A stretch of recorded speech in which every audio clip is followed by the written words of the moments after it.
And welcome to From the Archive, a British television live chat. My name is Greg Bakken, and thank you very, very much for joining us in the U.S. on this summer afternoon, in the U.K., hopefully a nice summer evening as well. Thank you very much for joining me.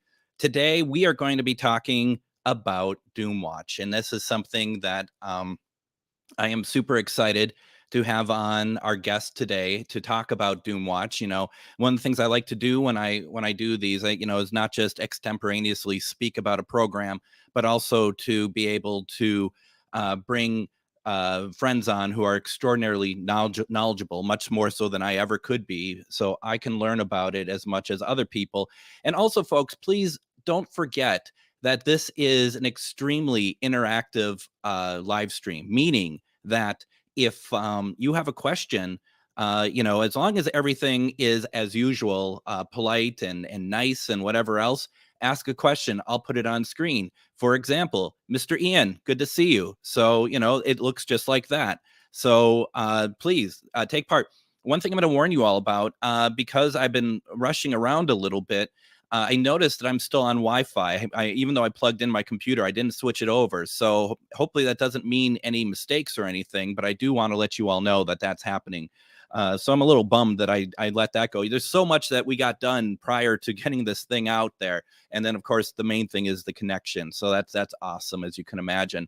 A couple pieces of house cleaning before we get started here with Michael. First of all, for those of you who don't follow or just maybe have seen me in passing, I do a lot of British television stuff. Even though I'm an American, I do a great deal of it, and I know quite a bit about it. And I also wanted to draw your attention to, first of all, I've been doing some videos on the BBC video releases of Doctor Who, the VHS ones. And the most recent one I put out there was the one on the War Machines. It's available on YouTube. So if you're able to, check it out. And, if you like it or have a comment, please let me know. But that's something that I do a lot of. I also do DVD reviews, Blu-ray reviews of British television series that come out. The most recent one to come out is the Morecambe and Wise, The Lost Tapes. Even though it says Blu-ray review, because I guess I didn't have a brain this morning, it's a DVD. But we're going to be talking about that. I'm making a video on that right now. And basically what that is going to be looking at all of the restoration. I mean, and when I was putting this video together, the DVD for the DVD one for Morecambe and Wise, the one thing that I noticed was that pretty much almost every form of restoration is included in some way on that DVD release, which is pretty cool, actually. So we're going to have that out in a couple weeks. So hopefully you have an opportunity to watch. That will be on YouTube as well. It's youtube.com/From the Archive 1. If you'd like to subscribe, I'd greatly appreciate it. And then also, I just want to throw out there, first of all, please share this video. Please get it out there for people to see. If you're on the Kaleidoscope page, you can't share. But if you are on my From the Archive, if you're on YouTube, Twitter, just please let people know that we're on. The more, the merrier. We love talking about these programs. Also, I do want to just let everyone know that I have started a Patreon, and the thing with the Patreon is that it helps me with the cost and everything for the podcast and other things out there. I'm putting the link into the different pages that we're on right now. If you are able to just even take a look, I do post stuff there. I'm going to post some additional stuff to my War Machines video that I did, and basically everything starts at a $3 level, and there are rewards, if you want to call them, whatever else, including stuff like an audio version of this live stream, if you are so kind enough to take a look at the Patreon page. So thank you very much. It's always weird to try to shill yourself, I guess, but I appreciate everyone who at least takes a look. If you don't want to do so, that's fine. It doesn't change the fact that we're doing these. I love doing these, but hopefully you find that what I'm doing has some sort of merit to it that makes you want to maybe take a look and make a donation. Okay, we got the pledge drive out of the way. Let's get to Doomwatch, okay?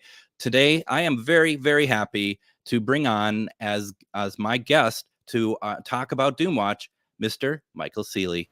Mr. Michael Seeley, how are you doing? Not too bad, thank you very much. And can I just congratulate you on your title sequence? That was absolutely magnificent. Makes me wish I could do things like that, but I don't. That's why I messaged you yesterday. Like, do you know the font name of the? Yeah, And I don't know the font name at all. That I was gonna say it's Egyptian, but it's not. There were actually, it was a different one that was closer to it. But yeah, it was just like, oh, that's easy enough to do, and it was. So that's kind of where we're at with that. So we're gonna be talking a lot about Doomwatch today, and Yeah, I hope so. before we get too started into it, I do want to point out that for those of you who may or may not know, and I'm assuming most people know, Michael, that you have a book, and it's now over at Telos, and it's a revised, expanded edition of Prophets of Doom. Yeah. And this is really cool. This is a really good book. And once again, for those of you who are interested, I'm putting the URL into our chat so that you can go and visit if you and get the book if you so like. And this is going to be cool. Let me see here. Where are we at here? Get this off. And then I just have to say, of course, because you all had to expand and you had to make things different. It's a very big book. All I have here is the old one, of course, and now I have to get the new one because you had to go and make it better. And well, most of the stuff that I put into the new revised it's about 2 years old actually. That edition of it was simply because I was doing the biography of Kit Pedler at roughly the same time. Well, I went onto the biography straight after I did Prophets of Doom, and I suddenly found lots and lots of stuff from the Kit Pedler estate, and like some of the stuff we're going to see later on, and so I had to put it in. But of course, the original publisher didn't want to do a new edition, so when it all sold out, I took it over to Telos, and they said yes, please. And rightly so. I mean, and hello, Ian, by the way. Yes, hello, Ian. And I'm going to get. He didn't say hi to me, of course. And Robert Manners. Hello, Robert Manners as well. Right.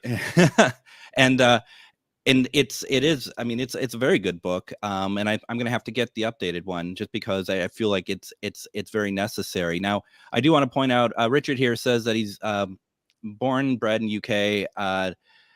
He's not seen Doomwatch, and he's really looking forward to this and giving the kick up behind him to finally get around to watching it. Now, I mean, it's been very hard to find over the years, hasn't it? I mean, it only came out on DVD about 4 or 5 years ago, and that's probably been deleted by now because it was who was it? That's it. There you go. Who was it? Did it Simply? Yeah, Simply. It was Simply, yeah. And I don't think they do BBC dramas anymore, like Warship and all the other stuff they did. Yeah, I don't think they do anything anymore. I think they're pretty much defunct in that area.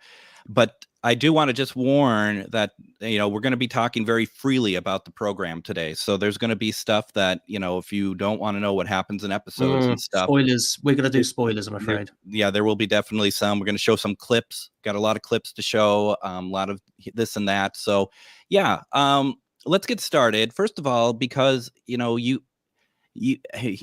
wrote the biggest book I've ever seen on and one of the only books I've ever seen on Doomwatch. You really are. Yes. You are just really so enthusiastic about the series. Where did it start for you? It wouldn't have been obviously original broadcast. So where did it all start for you? Well, before I answer that question, I would say that actually a guy called Anthony Brown tried to do a book back in the 1990s, but in those days getting things published was a tall order. It wasn't easy to do, and he wasn't able to find a publisher who was interested in it. Now, of course, anyone of their aunt can set up an imprint or two. I'm going to try one soon. But how do I get into Doomwatch? Well, it's a sort of rite of passage, isn't it? You start off with your Doctor Who's, and then you sort of start experimenting with certain programs. And I got my first video recorder in 1990, and instead of sort of getting Doctor Who's and Blake Sevens and things like that, I had a pen pal friend in Scotland who said, try Doomwatch.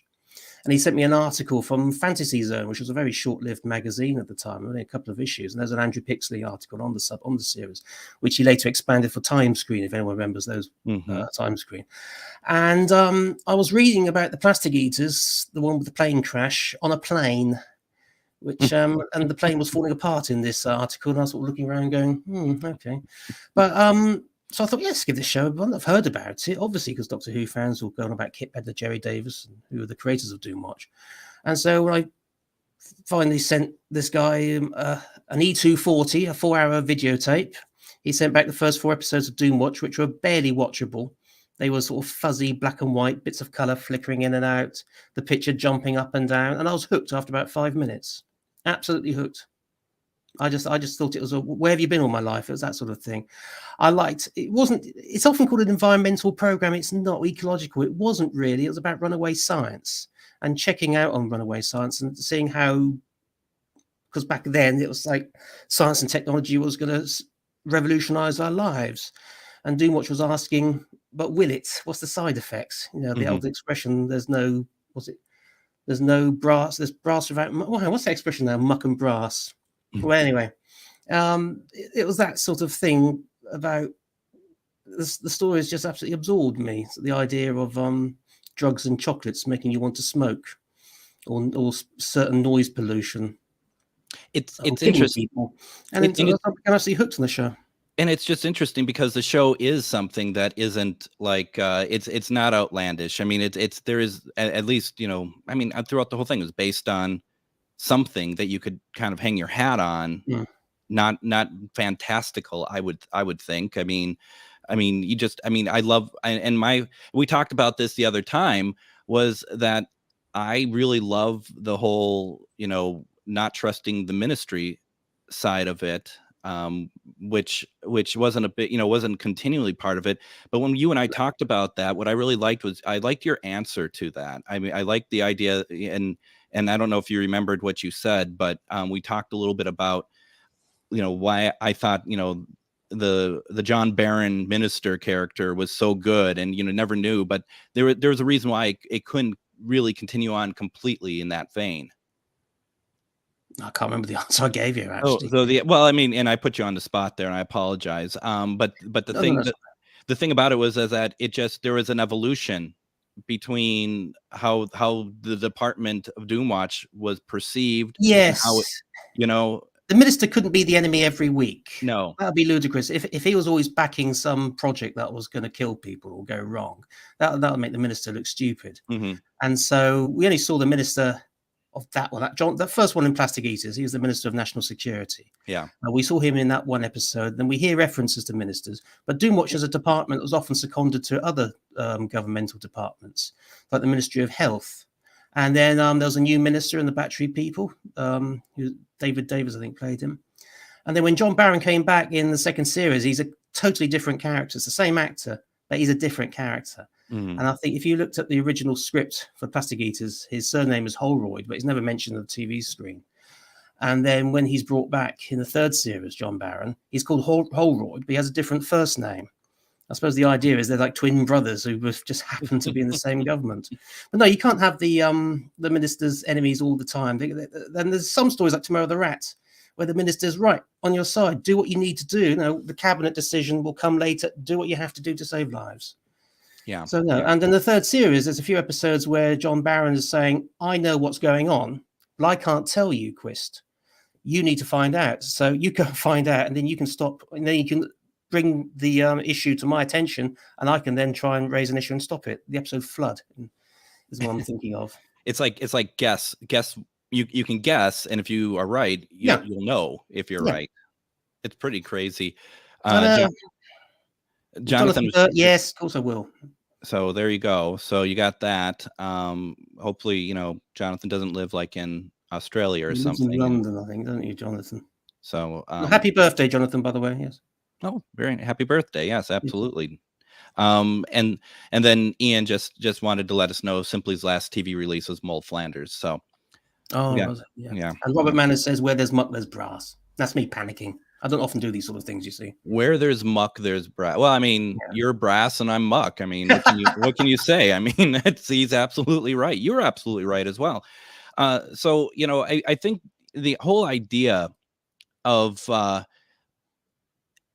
mean, you explain how you got into it. I mean, and I'm assuming like the UK Gold transmissions of Doomwatch must have been heaven sent back in the day. Well, I was at university then. I didn't have cable television then, so I couldn't see them. but I knew someone who was taping practically everything off UK Gold. And a few years later, I finally got to see. I mean, the second series Doomwatchers, when I was collecting them in 1990, they were black and white film recordings, or rather green and white, because they've been copied and duplicated so many times. And some of them were absolutely impossible to watch. They really were. So when these UK Gold copies came along, it was lovely seeing some of them in color for the first time, proper color, well, fuzzy color, all the things. They're American transfers, weren't they? Was it Canadian transfers? I think Canadian, it's Canadian. But the other problem was UK Gold cut them. So I couldn't get rid of my black and white copies because some of the episodes were cut. Like Invasion, there's also little bits and pieces that were cut out of that one. But the worst was Battery People. They cut out an entire scene.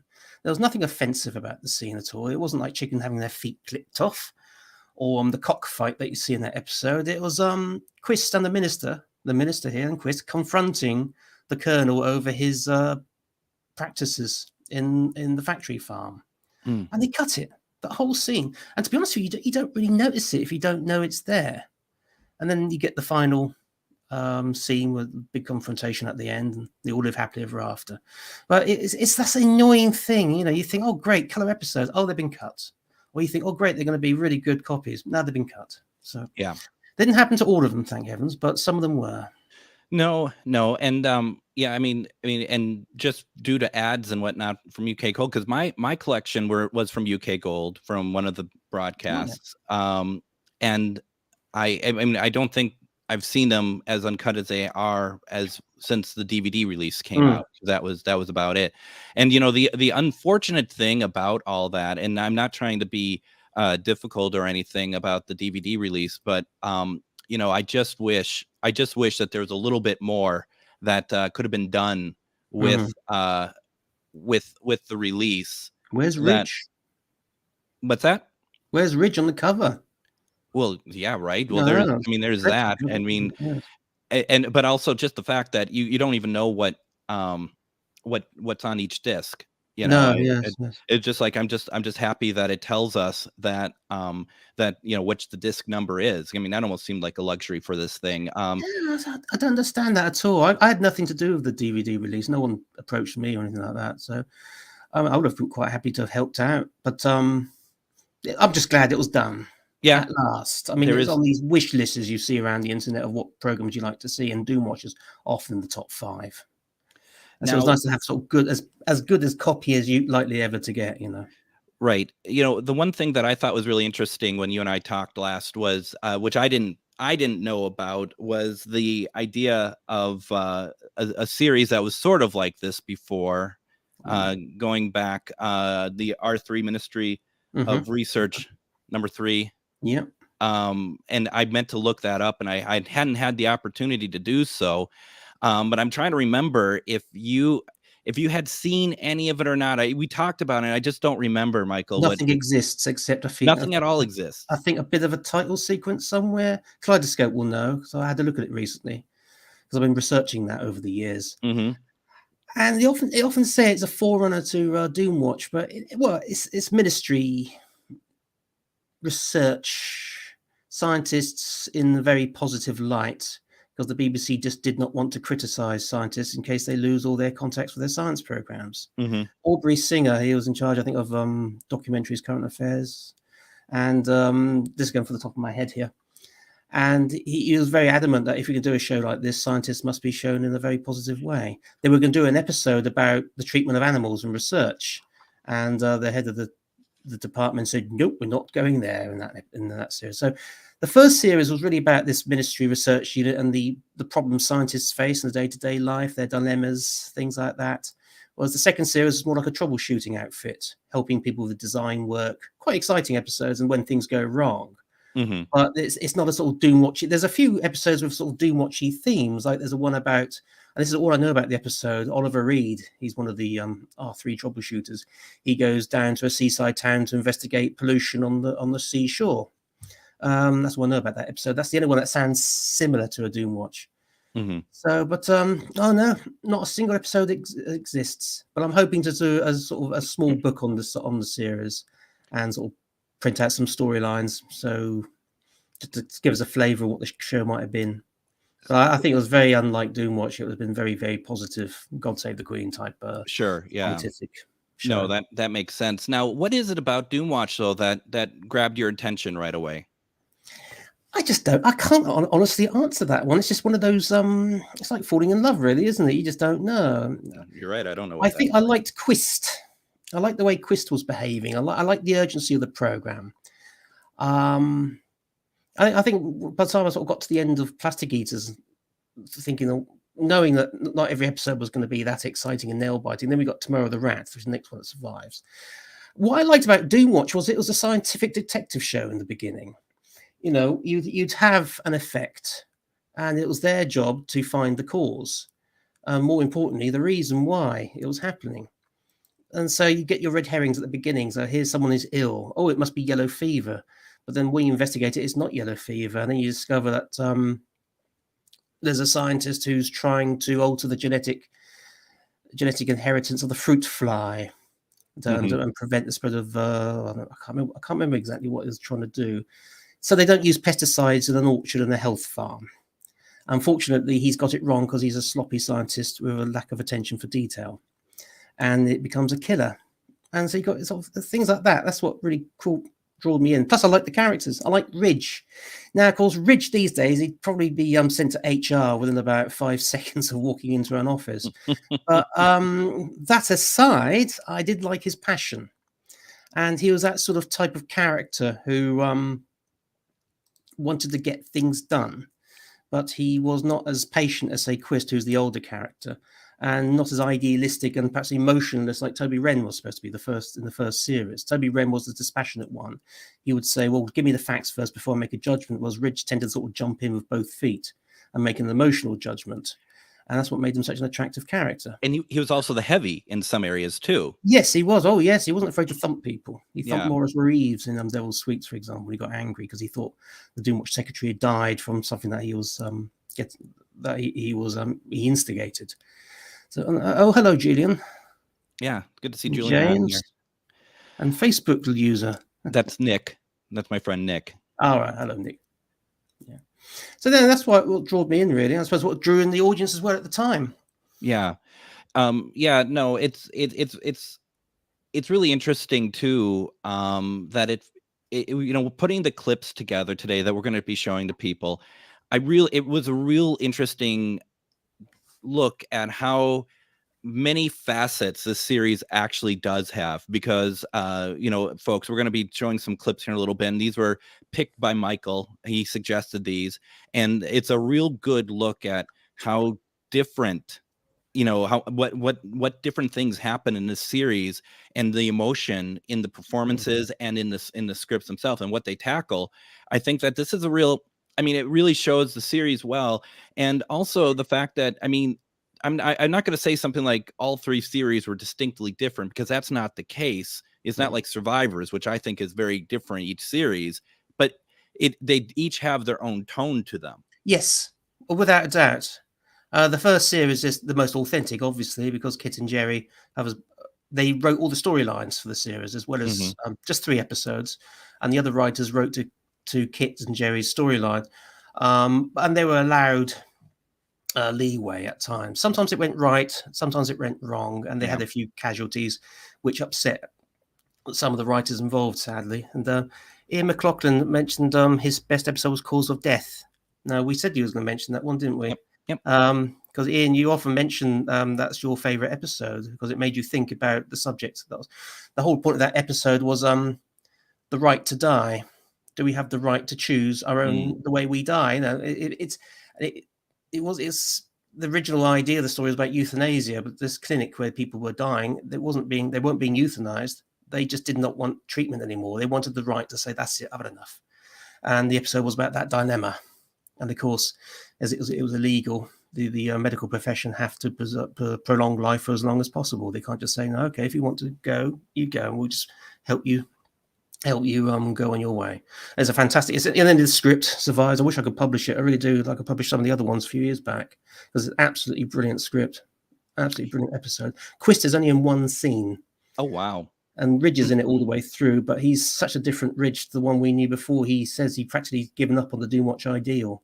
He's a destroyed character. They destroy him in the series 3. Anyway, series 2, where Kit and Jerry are no longer in control of the scripts, they lost control very quickly because they commissioned the second series almost straight away, and they had to rush everything through. And Terence Dudley said, "I want to have more control of the start of the story," because he thought their ideas were veering more towards Doctor Who than towards how he regarded the sort of Doomwatch should be, the sort of subjects and the approach it should be. He wanted to make it less fantastical. He wanted Quist to be less of a demigod and preaching. And he wanted things to be a bit more realistic. And of course, collision course, it didn't work. And each side, Jerry and Kit's side, they commissioned their own scripts. And then Terence Dudley was have reluctantly agreed to them and then just reject them when they turned up. And Terence Dudley then commissioned his own scripts, of course, with Jerry's consent as well. But it was like that. It was an absolute nightmare. There's like 32 commissions for that particular season. Some of them were like the same script done twice, like Dennis Spooner's 2 episodes.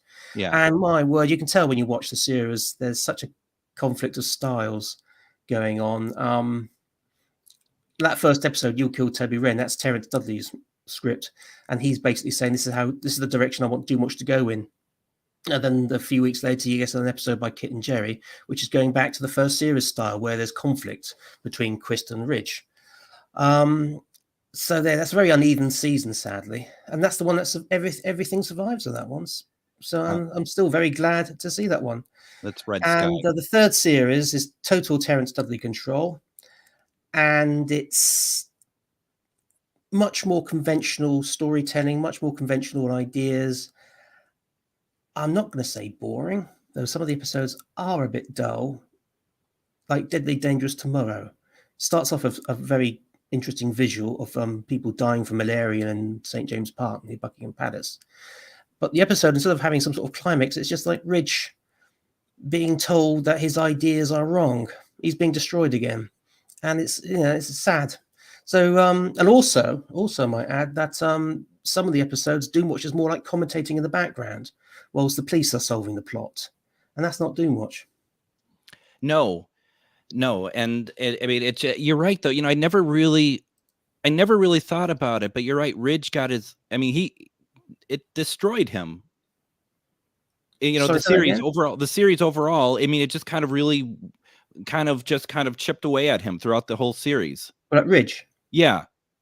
Yeah, I suppose it did, really, because he was having to learn quite a lot. Let's say he had that sort of headstrong, feet first character. So, like, for example, that You Kill Toby Wren episode, that was designed also to redefine his character as well as Quist's character. Quist, if you remember, had this big moral conscience about being involved in the creation of the nuclear bomb. That episode is sort of lay that to rest. Ridge is furious to discover unethical experiments, or what he considers to be unethical experiments, featuring animal-human hybrids created in Norwich University. I'm living in Norwich, by the way, and we don't have a Norwich University. You must be meaning the University of East Anglia, but you can't say that, can you? But he's going there to be appalled by his discovery. That's Terence Dudley's one of his favourite lines, is to accuse people of indulging in a cosy sense of guilt. He does that 3 times in his scripts in Doomwatch, and probably does that in other programmes too. Mm-hmm. And so Ridge is realizing, and you can see on Ridge's face, he's realized he's being accused of all this hypocrisy by our character, and you can see in his face that he agrees. So he's of course recovering from Toby Wren's death, but he feels absolutely guilty because he was originally the one defusing the bomb after Quist broke his arm. And if you don't know what I'm talking about, episode Survival Code, the last one of the first series, which doesn't exist, and there's a nuclear bomb that is ticking down to explosion, stuck in the timbers of a seaside pier. Marvelous evocative setting, it's the timbers underneath a pier, and there's a bomb ticking away. Quist goes down there to face his guilt of the nuclear bomb. He's trying to defuse it, and he breaks his arm. So Ridge goes down, but then he has to go somewhere. I think, Wren goes down, and I think Ridge said, "I'll help." But Wren says, "No, you go and sort out Quist," and that's the last time we see Toby Wren alive. Mm-hmm. I know it's a big spoiler, but if you watch the first few minutes of the next episode, it's replayed. And we're playing it today. We're playing it today anyway. We're going to play it for people anyway. So, my question is, for a comment I have first is, going back to Cause of Death real fast, and this is what I love about the series, and it is a shame that episode doesn't exist, but you can't get any further away from talking about, and it's not euthanasia, I get it, but just the right to die versus melting plastic. You know, and that's what I think is so amazing about this program, that you can't, you know, that you can do both in the guise of Doomwatch, or rats that are, you know, going to devour you, and done, and that's done in a way that's not you know, it's not fantastical, it's not exploitive, it's just telling a story, and we're going to show a little bit about that too in a bit. So, you know, was why am I blanking on his name now? Toby Wren, his, It actor's happens, name. doesn't it? Yeah. Right. I think it's you. I think you're making me forget stuff. I don't know. I'm just kidding. Was he only originally going to be like, was the idea for the character only to be in one series, or did he only want to be in one series? The story goes, and I've seen the contract, they forgot to issue an option for a second series. All the other actors, John Paul, Simon Oates, and forgive me if I'm mispronouncing your father's name, Joby Blanchard, they all had options for a second series to come back. But Robert Powell's did not. And he did say that he only wanted to do the one series. But if he had done a second series, it would have only been for money. And in one sense, I'm glad he didn't, because that was such a fantastic ending. That really made the program. It made the series, because deaths of regular characters very rarely happened. If David Brunt's watching, he might be able to say of any Z cars. I think one or two did There die. was some Z, yeah, yes, for sure. when it came back as a twice weekly. One of them snuffed it quite early on. So, but it's very rare for it to happen. And in such stylized way, Chris going, you know, I think he's done it, when he thinks he's defused the bomb, then boof. Yeah. Now, of course, had Robert Powell said, "Oh, all right, I'll do a second series," he could have sort of come running in saying, "Phew, got out of that in time." But no, so it was almost like a cliffhanger. But I think, thinking back on it, there's no suggestion that he did actually die until we were told in the second series. He might have gone out of it. He might have got out when those guards said, got the two technicians who died with him. They could have said, "Get out quick and just run." Yeah. But they didn't do it that way, and they didn't cheat. So that's great. No, they They didn't. could have said, "Oh, he got away with it," but he's now in, like with poor Pat Honeysett, the Doomwatch secretary. The actress didn't want to come back for a second series because she had nothing to do, basically, apart from simper and make the tea and get patronised. Especially in Terence Dudley's scripts, actually. Mm-hmm. So they could have done something. They just said that she was ill and she didn't want to come, and she wasn't to come back, and they replaced her with Barbara Mason and Vivian Sherrod. Mm-hmm. Mm-hmm. So, yeah. Which, as it happens, speaking of You Killed Toby Wren, and speaking of Vivian, there is this. Oh yes, she sent that to me. I got her daughter, Hope, got in touch with me on the Facebook Doomwatch page, which I very rarely do anything on, I'm afraid. I should be doing things now because it's the 50th anniversary of the third series, but oh well, you know, life intrudes. Mm-hmm. And so she got in touch, and I said, "Just, would your mother like to be interviewed?" And she said yes. And so I had a very nice exchange of correspondence with Vivian, who's now living in America. In fact, she left England after the third series was finished. She found true love and got married within a couple of months of meeting the man she's still with today. And so it was a wonderful time with that. And then she sent me that letter, which is basically Terence Dudley apologizing for why she wasn't in a particular episode. I think The Islanders. Yeah. But then a lot of the actors in the second series didn't appear in every episode. Even Simon Oates missed one. John Paul was the only actor who did them all, but he only did like one scene in Cause of Death, for example. So there you go. Yeah. So that's what that letter is. It says, and also he's praising her performance in You Killed Toby Wren, and he's absolutely right. She's given a fair bit to do in that one, mainly secretarial stuff, but Vivian Sherrod has such good comic timing. There's a scene when she's having to go and approach Chris, who's like barking mad, he's angry about Toby Wren's death. He knows he's in a lot of trouble. He's feeling guilty about the death. It should have been him who died. That's how he's thinking. Ridge is really needing him at every opportunity, looking for a confrontation, wants a confrontation. And she's right in the thick in the middle of it. And good old Colin Bradley, he's like the sort of sort of calming things down best he can. And then she sort of approaches him, and he sort of softens and smiles, and then she gets all bashful and backs into the door and things like that. It's just a little moment of light relief that the episode needed, and she did it very, very well. Yeah. And so, and she had no complaints about how little her role was in that second season. So when she came back for the third season, she was given an awful lot to do in some of the episodes, like Say No Fat Man, which I should have written about on the Facebook page last Sunday. I forgot. But she got a picture in the Radio Times for that one as well. And she had a lot to do in that one because she represented the voice of youth. And so in the third series, she was like with Colin Bradley, she was given an attitude, a point of view to put across. So that was very Barbara Mason. Yeah, no, that's really it's pretty cool. And square eyebrows. She had very square eyebrows. I'm sure I asked Vivian about those square eyebrows, but I don't think I got an answer to that one. probably some 1970s fashion. That's now passed me by. Now, I'm not familiar with this. I don't know if you are. I'm going to put this up here. The story behind the fan audio survival code. That was Simon. Oh God, I can't remember.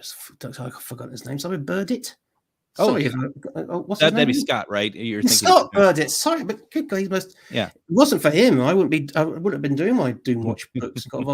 He was the one guy who finally got a Doomwatch website going, and he had as much attention to detail and loved the program as I have.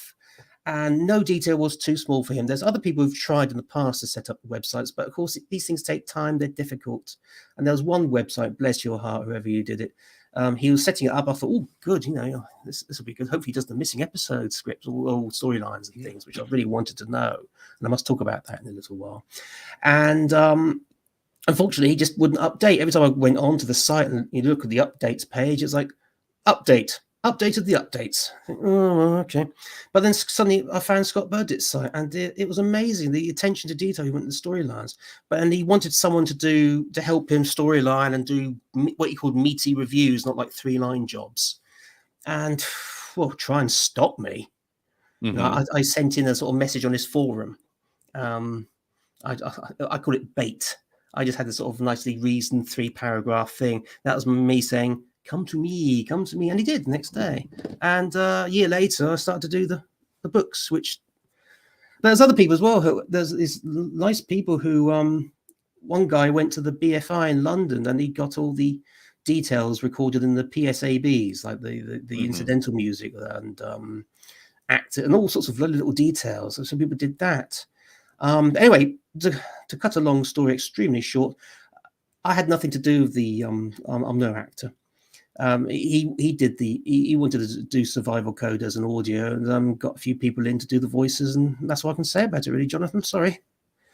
That's interesting. I didn't know about that. And for those of you who know or don't know, if you watched our Missing Believed Wiped back for the Kaleidoscope back in December, we were able to share some lost footage from Survival Code that was found within another program. You know how that works sometimes, and that's one of those things that was really surprising. And it was the same. It's the same sequence, at the beginning of You Killed Toby Wren, but it was the more of it because they were playing out pretty much that whole sequence where this was edited a little bit for the reprise.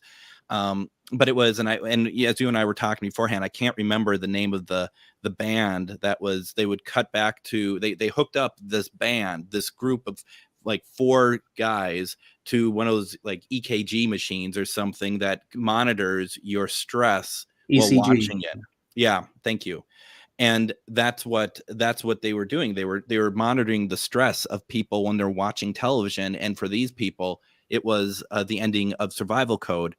And so they would cut back and forth between the episode, but what you ended up having was more of that scene than we had seen before, which was really interesting. It's only in black and white. It's all right. But I mean, who cares, right? It exists. No. And that's the thing that was really pretty cool about that. And it's like, well, that's always something that always fascinates me is if okay, thank you, David. It was scaffold. I appreciate David. That. We meet at last. It's like history, the vaguest version of history I can give to people. I just remember though that it was nice to see that footage for sure. So, Mm. and speaking of series one, some of the stuff that you sent me was kind of cool. There isn't much to find, unfortunately. One of my great disappointments was I didn't uncover, I don't know, the 1970s equivalent of telesnaps or lots more photographs. There's so little. There's no audio, for example. There's only the scripts, and there's no production file. So all bits and pieces you find either come from people's, like for example, Glyn Edwards. I got in touch with him. He was the associate producer, who was basically what they now called in the 70s and 80s production unit manager. He was the guy in charge of the maths. I think there's only the series department had them to begin with. Assistants for producers. I think Paul Temple had one. Mm-hmm. Sheila Wells, and he kept that. What you just saw there was the cover of the press pack for the first series, and inside it is also a bit of fiction. There's like an imaginary security report on each of the Doomwatch characters, which is something that Kit and Pedler and Jerry Davis must have liked, because they tried to interest the Daily Telegraph, of all papers, in doing a sort of Doomwatch files in around about 1971-72, which is basically do a sort of security report on a particular issue, and then the reality underneath. But they never did that. Mm-hmm. I thought it was a cracking good cover as well. Mm-hmm. And inside there's a whole montage of newspaper clippings. One of the famous things about the quotes you often hear about the creation of Doomwatch from Kit and Jerry was that they created a huge scrapbook of Doomwatch-related stories. And some of them are inside. And some of them are quite interesting. For example, there's one about jet lag, which became a plot in the second series, Flight Into Yesterday. I think it's Into Yesterday, by Martin Worth, one of Doomwatch's best writers.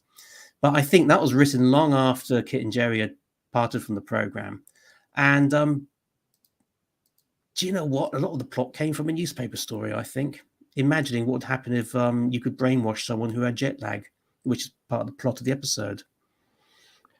Ripped from today's headlines, basically. Yeah. The original version of that. Yeah. So yes. So it was a very, very interesting document. And that came from Glyn Edwards, who sent me the original pitch document, which you can find in the BBC's Kit Pedler and Jerry Davis file, except there's like one word change. They changed the name of the ministry.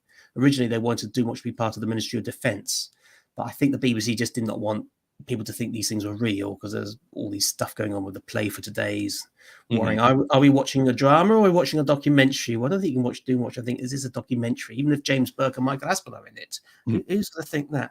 But so they changed it to the Ministry of National Security. It's interesting. It's quite an interesting. It's an interesting idea that it's going to be national security is protected. I suppose it gives them security clearance to go into the laboratories that they want to, or at least the ones the government wants them to know about.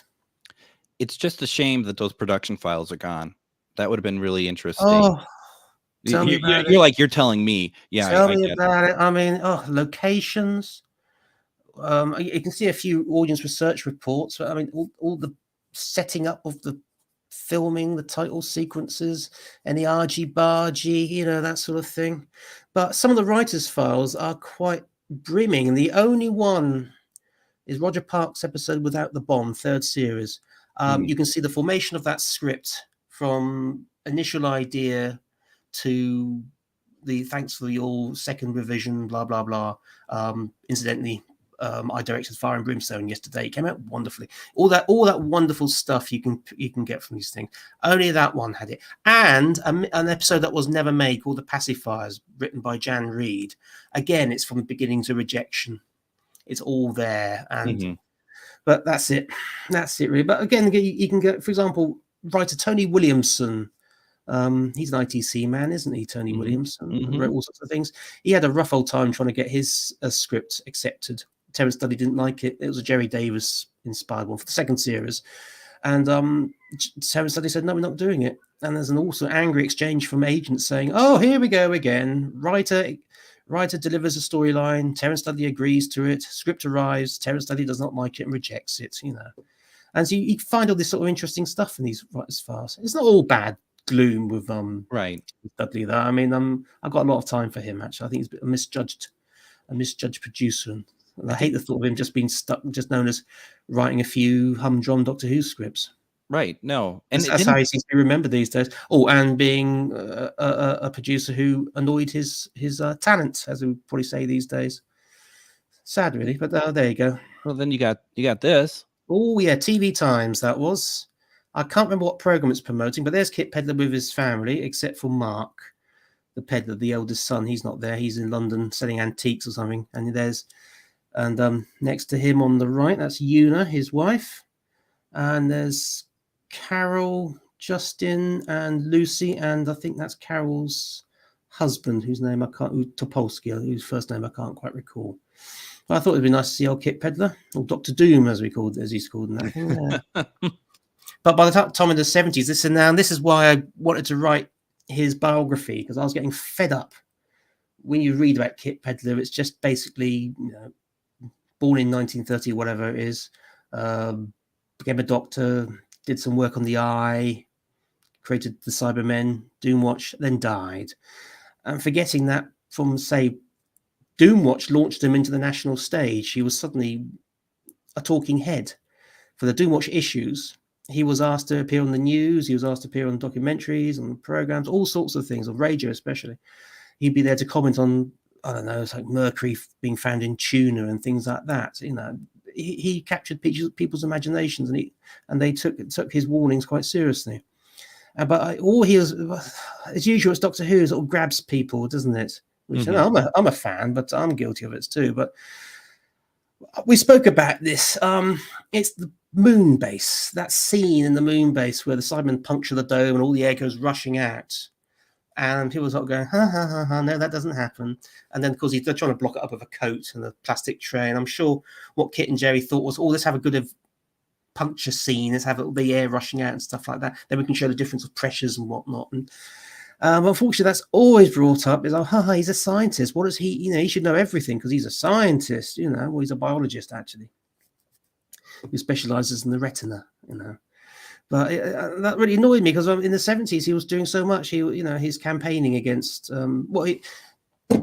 his advocacy of alternative technology and how we shouldn't be so reliant on fossil fuels, which is getting sharp relief at the moment in the West, isn't it? What's going on in the real world?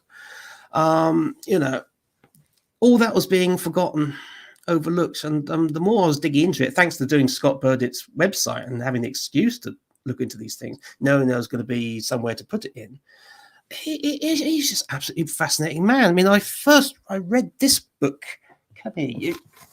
I found this when I was a student, called The Quest for Gaia, written by our Kit in 1979, I think it was, saying how we could live our lives, a low impact life on the planet without fossil fuels, plastics, things like that, and this doesn't have to be boring or go back to the Stone Age.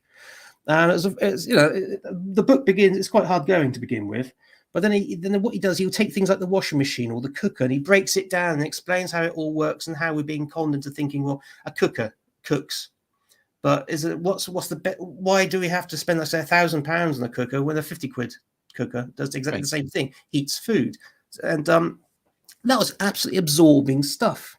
So I wanted to find out more about him and his views. I don't agree with everything he does. I mean, you can't agree with everyone, can you? But I really wanted to find out more and more and more about him. And so that's why I decided to do the biography. I was just getting fed up with Moonbase. Come on. I like the idea. I like the idea of just getting fed up about something, so you're going to just write a book about it. That's a pretty big way of handling the situation. That's for sure. Well, yeah. I mean, it's put his money back. Something, go and do it. Be proactive. Yeah. And so all I did was I thought we could do it as a sort of PDF download for the website. I thought, no, I didn't have any publishers then. I had no plans to become a writer or anything like that. I had a family to support and all that usual stuff. And I got in touch with, tried to get in touch with Annika Wills, because she always has a famous story about going to a dinner party with Kit Pedler and Jonathan Miller. And Jonathan Miller sort of not getting on with Kit. This is very early Kit Pedler with his ideas and things. Instead of getting a reply from her, I got a reply from her publisher, Tim Hurst, I think his name was. And he said, have you got a publisher for your Kit Pedler book? And I said, no. And he said, "Oh, would you like one?" Yes. And I said, "Would you like a book about Doomwatch as well?" And he said, "Oh, yes, we've got a book on the Saint coming out soon. That'll be quite good." So I said to my wife, "I've got a 2-book deal." You know, me, the son of a peasant, I got a 2-book deal. You know, I was very happy, thinking, "Oh, you know, it's one thing writing for like Scott's site, and another thing writing a book." I thought, "Well, we'll come to that eventually." And nearly came a cropper over that one. But yeah, that's how that all came about. So I thought, no, and I got in touch with the Pedler family, and my word, they actually said yes to a complete stranger who's never written before, who's got no track record. They trusted a complete stranger like me. Perhaps they did look at the website. They must have seen. So I said, I've got some. Thank God for that Scott Burdett website. Bless you, Scott, if you're watching. That must have helped, and it was extraordinary. And then I phoned them up, visited them, and just because when I finished the actual book, which was a long time after Prophets of Doom,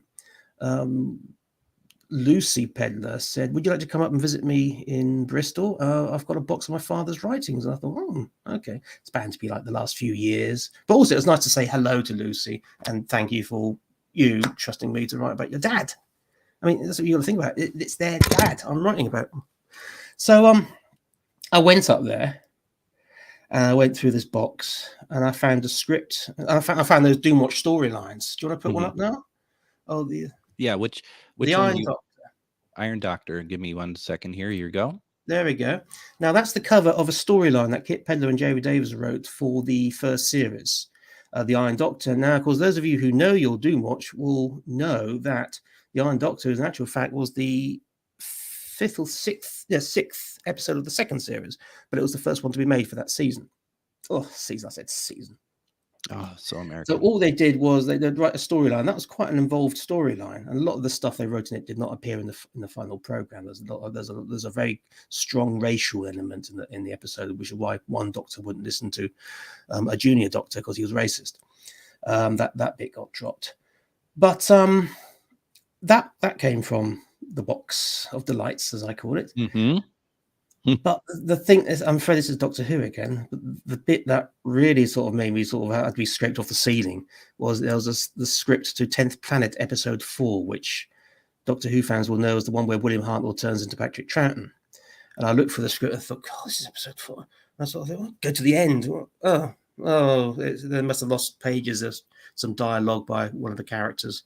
But then when I looked at it closely about an hour or so later, I realised actually that's the end of the script. And there were scenes beforehand with the Doctor saying, "Well, we've sorted out the Cybermen, off back to the TARDIS." There's no regeneration at the end of the script. And so I thought, cool, yeah, this is great. So it's obvious by the look of it, it was a draft script. It wasn't a rehearsal script, all the stuff, all the scenes, all the sets listed at the front. And Richard Bignell negotiated to get a copy of it so he could print it in his, or bits of it in his Nothing at the End of the Lane series. And the guy who was publishing my books at the time, Matt West, he sort of went, "Oh, goody, goody, goody," and did a press release to say, "Look what we found." But it was fabulous to find that, actually, that script in this. And it was there was 2 other Doctor Who ones, Moonbase 1 and 3, and they're all missing episodes. And I thought, cool, typical, you know. Right. Would be great. Shame I couldn't actually find the episodes themselves, but never mind. But that was the big scoop. But for me, the Doomwatch storylines, and there was others that had been stories that hadn't been. There were some Kit Pedler and Jerry Davis ideas that were never actually made. One of them, the idea was for this thing called, I think it's something that They Bite You. It was about a Russian nuclear submarine that had sunk in the North Sea, and it was leaking radioactivity. It was causing mutation in the fish, which turned them into flesh eaters. They were feeding off the bodies of the unfortunate submariners who drowned there. Now they got a taste for human flesh. It's a very familiar sort of Doomwatch story, actually, if you know your Tomorrow the Rat. I imagine that was never made because it's pretty quite impractical, the things they wanted to do. But I can see the setting. I think it was originally called, when they were trying to script it, they called it Operation Neptune. And as I say, it was never made, so or scripted very far.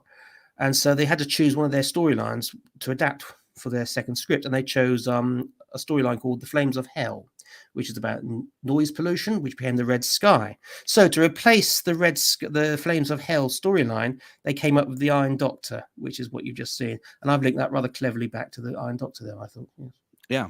No, absolutely. Probably made no sense whatsoever what I've just said, but it does make sense. It does make sense. And it's all in the book as well. And now you, like you said, you're updating the Kit Peddler book. Yes, that's being revised, not expanded this time. When I'm revising it, I've sort of practically rewritten it. So I overwrite, and that book was full of overwriting. So like I could reduce like 3 sentences into one and things like that. Plus the original book, Quest for Peddler, had let's show it. There we go. That had the survival code script in it and some of Kit Peddler's writings, which at that time I thought was the only writings we had. They came from Anthony Brown. He had about when he was researching the Doomwatch book, his Doomwatch book back in the early 90s. I can't do that this time, so because I want to try and keep the page count down to the same level as my directed by Douglas Camfield Phantom reprint. So it's really for new readers, really. Sure. And unless you want to double dip, thank you very much. But I think it's really for new readers, and it's got a new title, slightly just to sort of make it a bit more commercial. It's now called Cyberman Quest for Peddler. That hasn't been announced yet, but hopefully Phantom are doing it. They'll be doing it this year. I hope they don't mind me leaking it. So I'm not going to leak the other thing I'm doing for them. Right. It could be out soon. And yes, Terence Daly did write The River Flows East to McLaughlin, and I'd love to read that script as well. Now, Julian had also asked to if we wouldn't mind putting up that publicity brochure for Series 1 again, which I'm going to do real fast for him. Anything for you, Julian. Granted, there is what was there? There was a number of pages. So was it 8 pages, something like that? I don't quite remember off the top of my head. And obviously, this is just a couple. But it's such an interesting piece. Such an interesting piece. And then just kind of jumping around a little bit, the one thing that Doomwatch didn't suffer from was from publicity from the Radio Times. Every season had a Radio Times cover at the start. Isn't that beautiful? This is for you. This is for you, Michael. This is specifically for you. Yeah, thank you. I know that. I was offered the 3 Radio Times covers by someone, and a few years back, and I sort of went, nah, don't bother, it's all right. Oh, I so regret it. I could have had them up on the wall, especially that Plastic Eaters one, because they used it for the book. Oh, I got it here. Yes, here we go. They used it for the Plastic Eaters. Yep. Mutant 59, the Plastic Eater. I got that. I got that book. It's great, isn't it? Well, it is. It's very much of its time, but it's marvelous. That's I can't resist those fun doomsday scenes of London blowing up and things like that. Though sadly, it's rather prophetic because the big disaster takes place in King's Cross Underground Station, which was subject to a horrific fire about 10 years later or so. So even though I sort of rejoice in the writing, you still sort of think, yeah, poor King's Cross, that was awful. That was. Now this is a listing for Burial at Sea. Every single Radio Time, every single Doomwatch episode had a really good write up for Radio Times, or at least something. And you and I kind of debated about this when we spoke a couple of weeks ago. And I don't know. I mean, I feel like that these are, and I'm not going to say off-air stills because that's impossible. I mean, this is prior to air, but I actually feel like that these are stills taken from the episode. They could be from film, actually, because I think those 2 scenes are set inside the yacht, and all the yacht scenes in Burial at Sea, which is about. Yeah, the yacht belonged to the pop group, and they went out using depth charges or something to sort of blow up a wreck, trying to get treasure or something along those lines.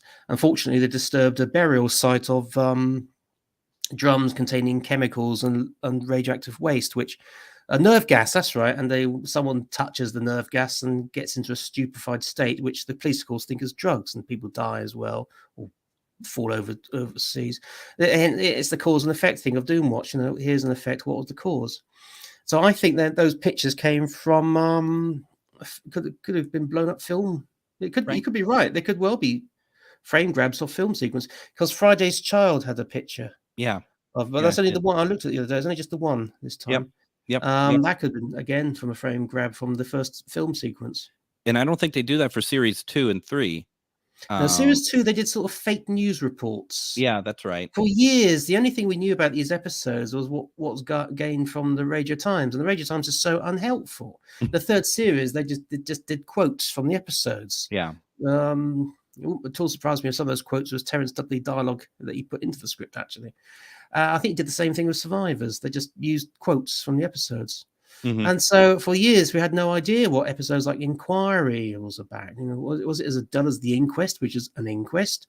Or was it a bit more sparkly? Because The Inquest is a good episode. But when I first watched it, my heart sank. I thought, this is actually going to be an inquest, isn't it? Oh, right then.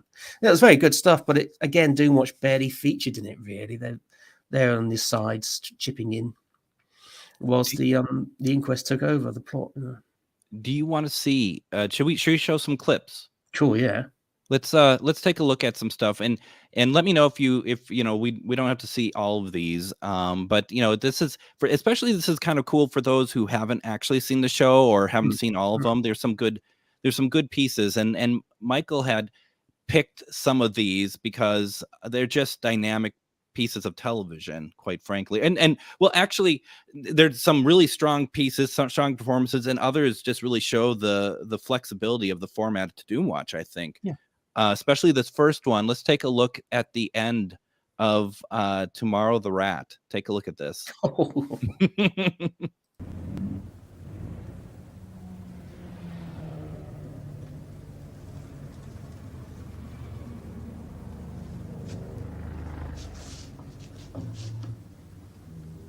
Mary?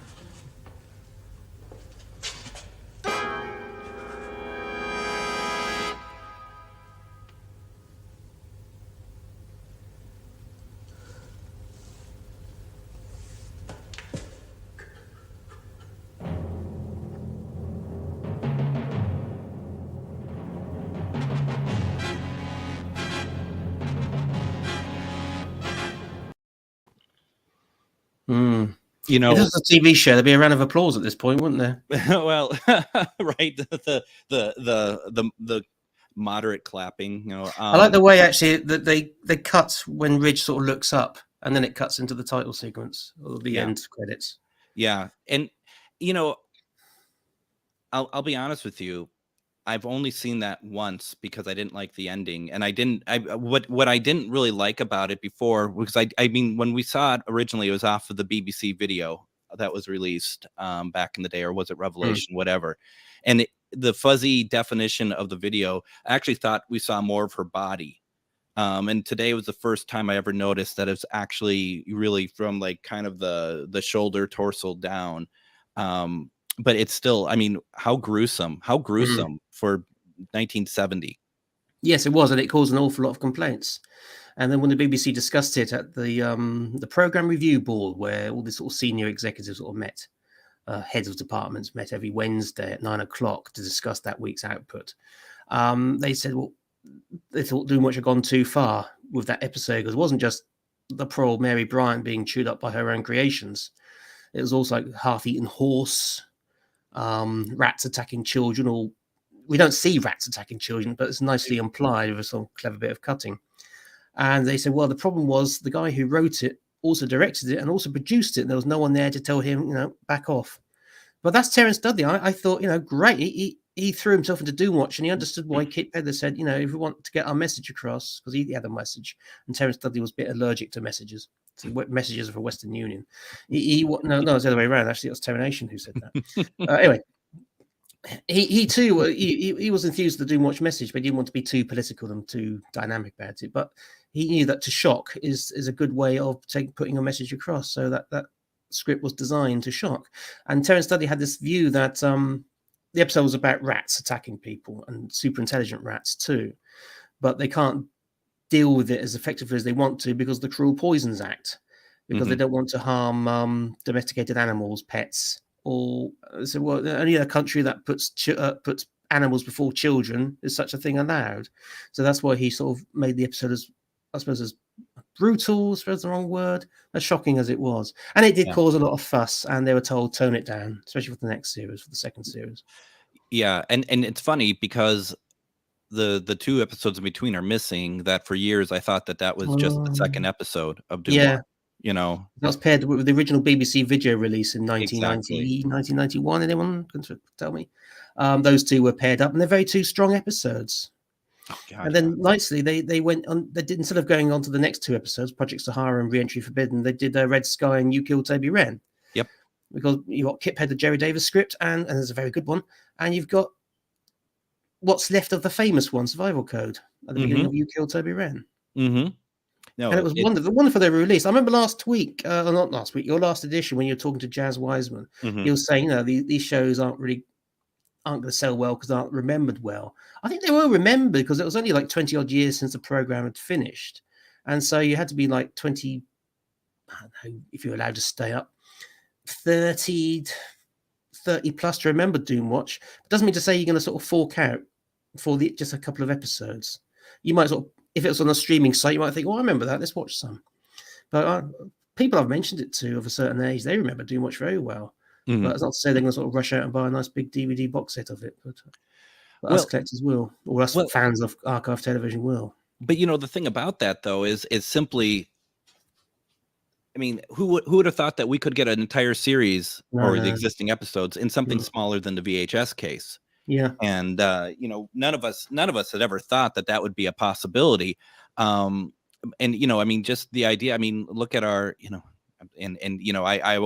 I always struggle to say the word Doctor Who on these things because I get lambasted a lot. But it's just like look at those VHSs of Doctor Who. I mean, if you actually did collect all of them, like some of us might have, that's a whole room just on that alone. I mean, it's when you really look at it, it's impractical. Absolutely. I used to have like a couple of hundred videos, other ones you bought from the shops, all just ordinary sort of 3 hour, 4 hour cassettes. It just took up so much room. And so now it's lovely. I can sort of, I haven't got one here, but I can keep like hundreds of hours of stuff on a little memory drive. Oh yeah, absolutely. Should we take a look at another scene? Yeah. I think what's cool about some of the stuff you picked, and especially this next scene from The Devil's Sweets, you can really see the tension between Ridge and Quist. There, I mean, and that's an ongoing. Quite deservedly, actually. Yeah, well, absolutely. Let me play this, and I have a question for you afterwards. Let's play this.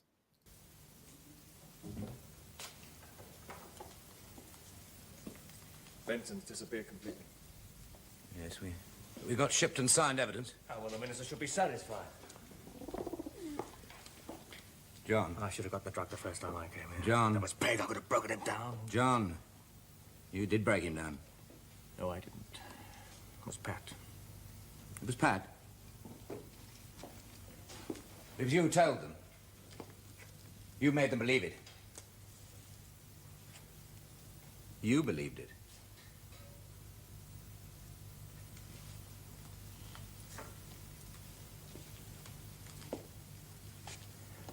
Are you telling me that she's alive and you knew it? Sitting up in bed? And cheeky? You bastard.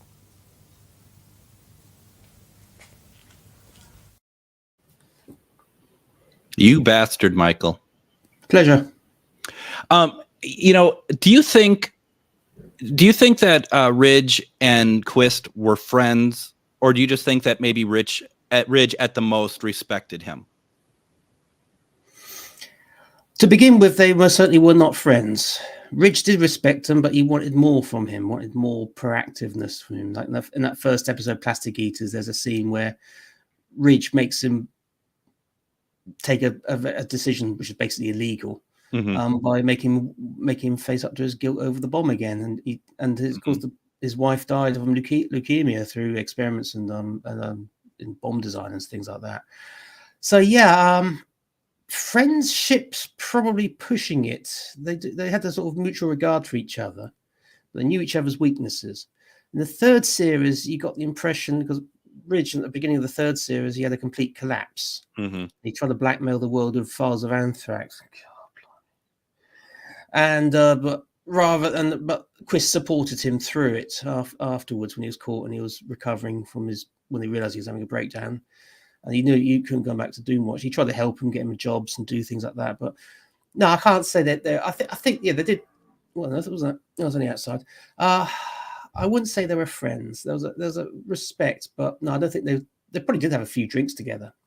But I think there's also that hierarchy. Of course, Quist was the superior of the outfit. Mm-hmm. And so it's never a good idea having friendship with your bosses sometimes. No, and the whole anthrax thing. I mean, jump forward to 2001, and at least in the U.S., I mean, we weren't. Oh yes, I remember that. Yeah. I mean, it wasn't like that. It was being held ransom. We were held ransom over anything, but they're showing up in people's mailboxes and stuff, and it's just like, it's one of those things. I think that in the 70s, that would have been like, well, that's scary, but we don't have to worry about that probably. And then here we are. It's like you look back at some of these old shows, and you're like, well, that stuff is not going to happen. And then it's like, well, actually, now you can say in that some of the stuff has happened. Or even think about Year of the Sex Olympics, obviously a great example of, TV shows aren't going to be as intrusive as that. They're not going to be where you're just watching somebody and who would want to watch that? And look at us now. I mean, look at where it's all gone. And it's incredible that, that's, for lack of a term, of evolution. And I see as evolution meaning more of like it's just the moving forward. Doesn't mean it's a good evolution. It just means it's moving forward, I guess. Well, I'll just go back to Ridge and the anthrax. When I first read the script, I was instantly reminded of the Unabomber. Yeah. Who was that guy who sent letter bombs from his shack in the woods? Yeah. And said, if you don't want any more of these, to university professors and things like that, who he blamed for ecological disasters. And he said, if you want me to stop, you've got to let me print articles in the paper, my thesis. And they thought, oh, it's me, the ramblings of a crank, isn't it? And then when he read what he's writing, they thought, actually, this makes perfect sense. He's not the crank after all. But what he's doing, of course, is absolutely unethical and illegal and killing people. That's what that reminded me of, because again, Ridge also wanted his theses to be published in the papers, which they didn't do. They pretended they did. So that they could get the locations of the anthrax files he sent. So that's the first thing I thought. Terence Dudley predicted the Unabomber.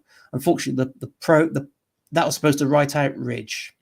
I don't know if I was supposed to write him out permanently.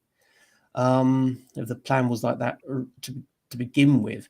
Well, but the only reason why it backfired was because people loved the character of Ridge, and to see him suddenly turn bad really upset them. They didn't accept it, and Kit Pedler and Jerry Davis thought it was utterly ludicrous as well. So that fatally wounded the series. But I imagine Terence Dudley thought this is going to be a script as strong as and as shocking as Survival Code.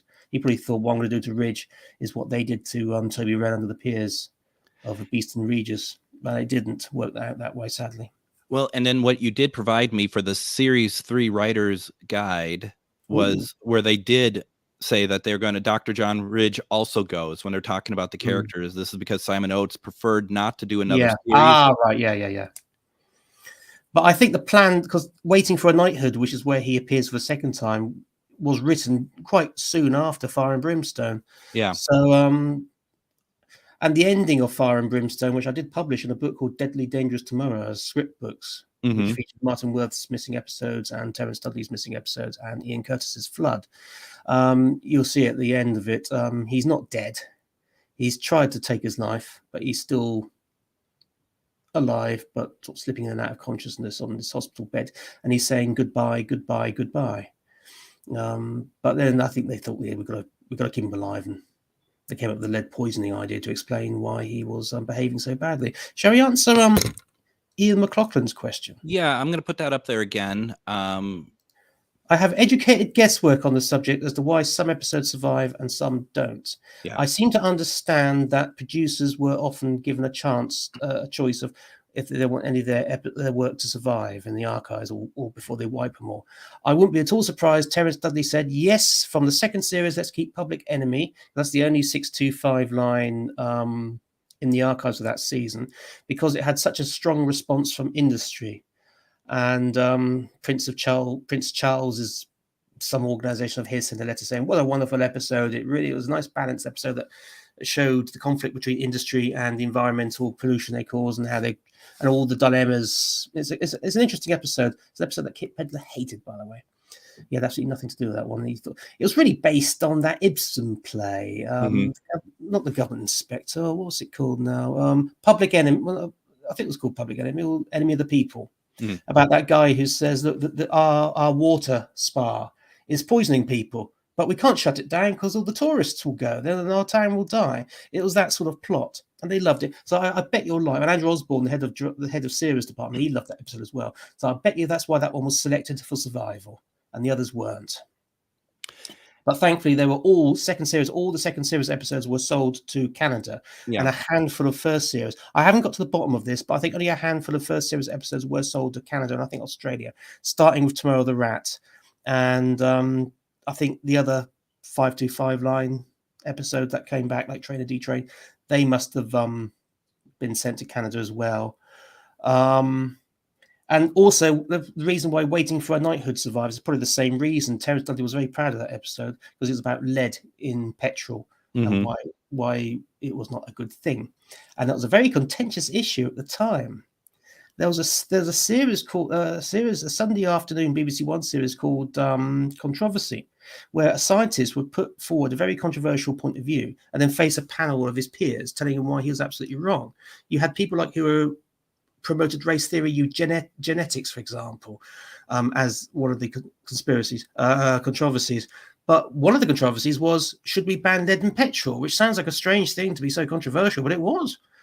And famously, Terence Dudley and Glenn Edwards went to see real-life ministers about, is lead safe in petrol? And they weren't very happy with the answers they were getting, because they said it conflicted with the guy who was actually campaigning against lead and petrol, whose name I can't quite recall, but he worked at Reading University, and he died shortly after I tried to get in touch with him, because he was an advisor on the episode, just to say thank you. Actually, I bet no one ever said thank you to him for making this, and he fought this issue. So I think Terence Dudley was very proud of that episode and the theme of it and the subject of it. That's another reason why that one survived. Hair Trigger, no idea. It's a very good episode, perhaps by chance. Sex and Violence, the famous episode that was never transmitted but does survive, that should not have survived, because they were going to wipe it. They told Daryl Blake, we're giving you a chance. Do you want to sort of watch it one last time before we can sign it to the flames, or to the wiping thing, whatever they did? And but somehow that did survive. And if it hadn't survived, there's no script in the BBC's archive at Caversham. Oh, wow. So we would never have known. Perhaps Stuart Douglas, that was a guy, I can't remember his name, I think Ian something. I think he was collecting scripts from the actual authors years and years ago. He might have got in touch with him and found it, but you just don't know. So now, as for the first series, there's I can't remember which ones are 625 from the first series, but I imagine that if Terence Dudley, Plastic Eaters, Red Sky, Tomorrow the Rat. No, Tomorrow the Rat is that a 525? I think so. If anyone I know Red Sky. I can look it up real fast on TV Brain. Rather good book here. I wrote some years ago. No, that's the one. That's the one that's not being updated, right? And that I don't own. The ones that you're updating are that's Prophets of Doom. The Deadly the script book. Yeah, Tomorrow the Rat's 525. Project Sahara, Reentry Forbidden, Devil's Sweets, Red Sky are 625s apparently, and so is the Battery People. And Trinity Trainers Canada as well. So there you go. Why they survive, I can't honestly give you a good answer for that one, I'm afraid. Well, how about this one then? Any more coming back, Michael? I have no idea. We're waiting on you. Where are they? Where are the episodes? Absolutely no idea. I don't even know if the third series. Ian Curtis used to tell the story that he'd get a receipt from Zambia once in a while for the episode of Flood for being repeated. I've got no idea whether they were sold. Even Terence Dudley did not know that his episodes were being sold to Canada. He just mentioned it off chance in a letter to someone. Whether they were made as they would have been sold as black and white film recordings, of course, like the second series was. But I say I honestly don't know. No production file to tell you, and I'm not even sure what's the right sort of places to look. I mean, Doctor Who has been exhaustively trawled to find documents and paperwork, but so I understand for paperwork and stuff. But whether, see, but as for Doomwatch, I have no idea, and I didn't really go down that route because my interest in the book was the 5 years of Doomwatch's creation to its final episode in summer 1972. Now, I'm trying to remember, Michael, because I had and I was going to bring the tape down because I like just to put stuff on screen that no one cares about. But I had a friend in UK made me a copy of Sex and Violence from the D3 Video Master, like the from the 2-inch to D3.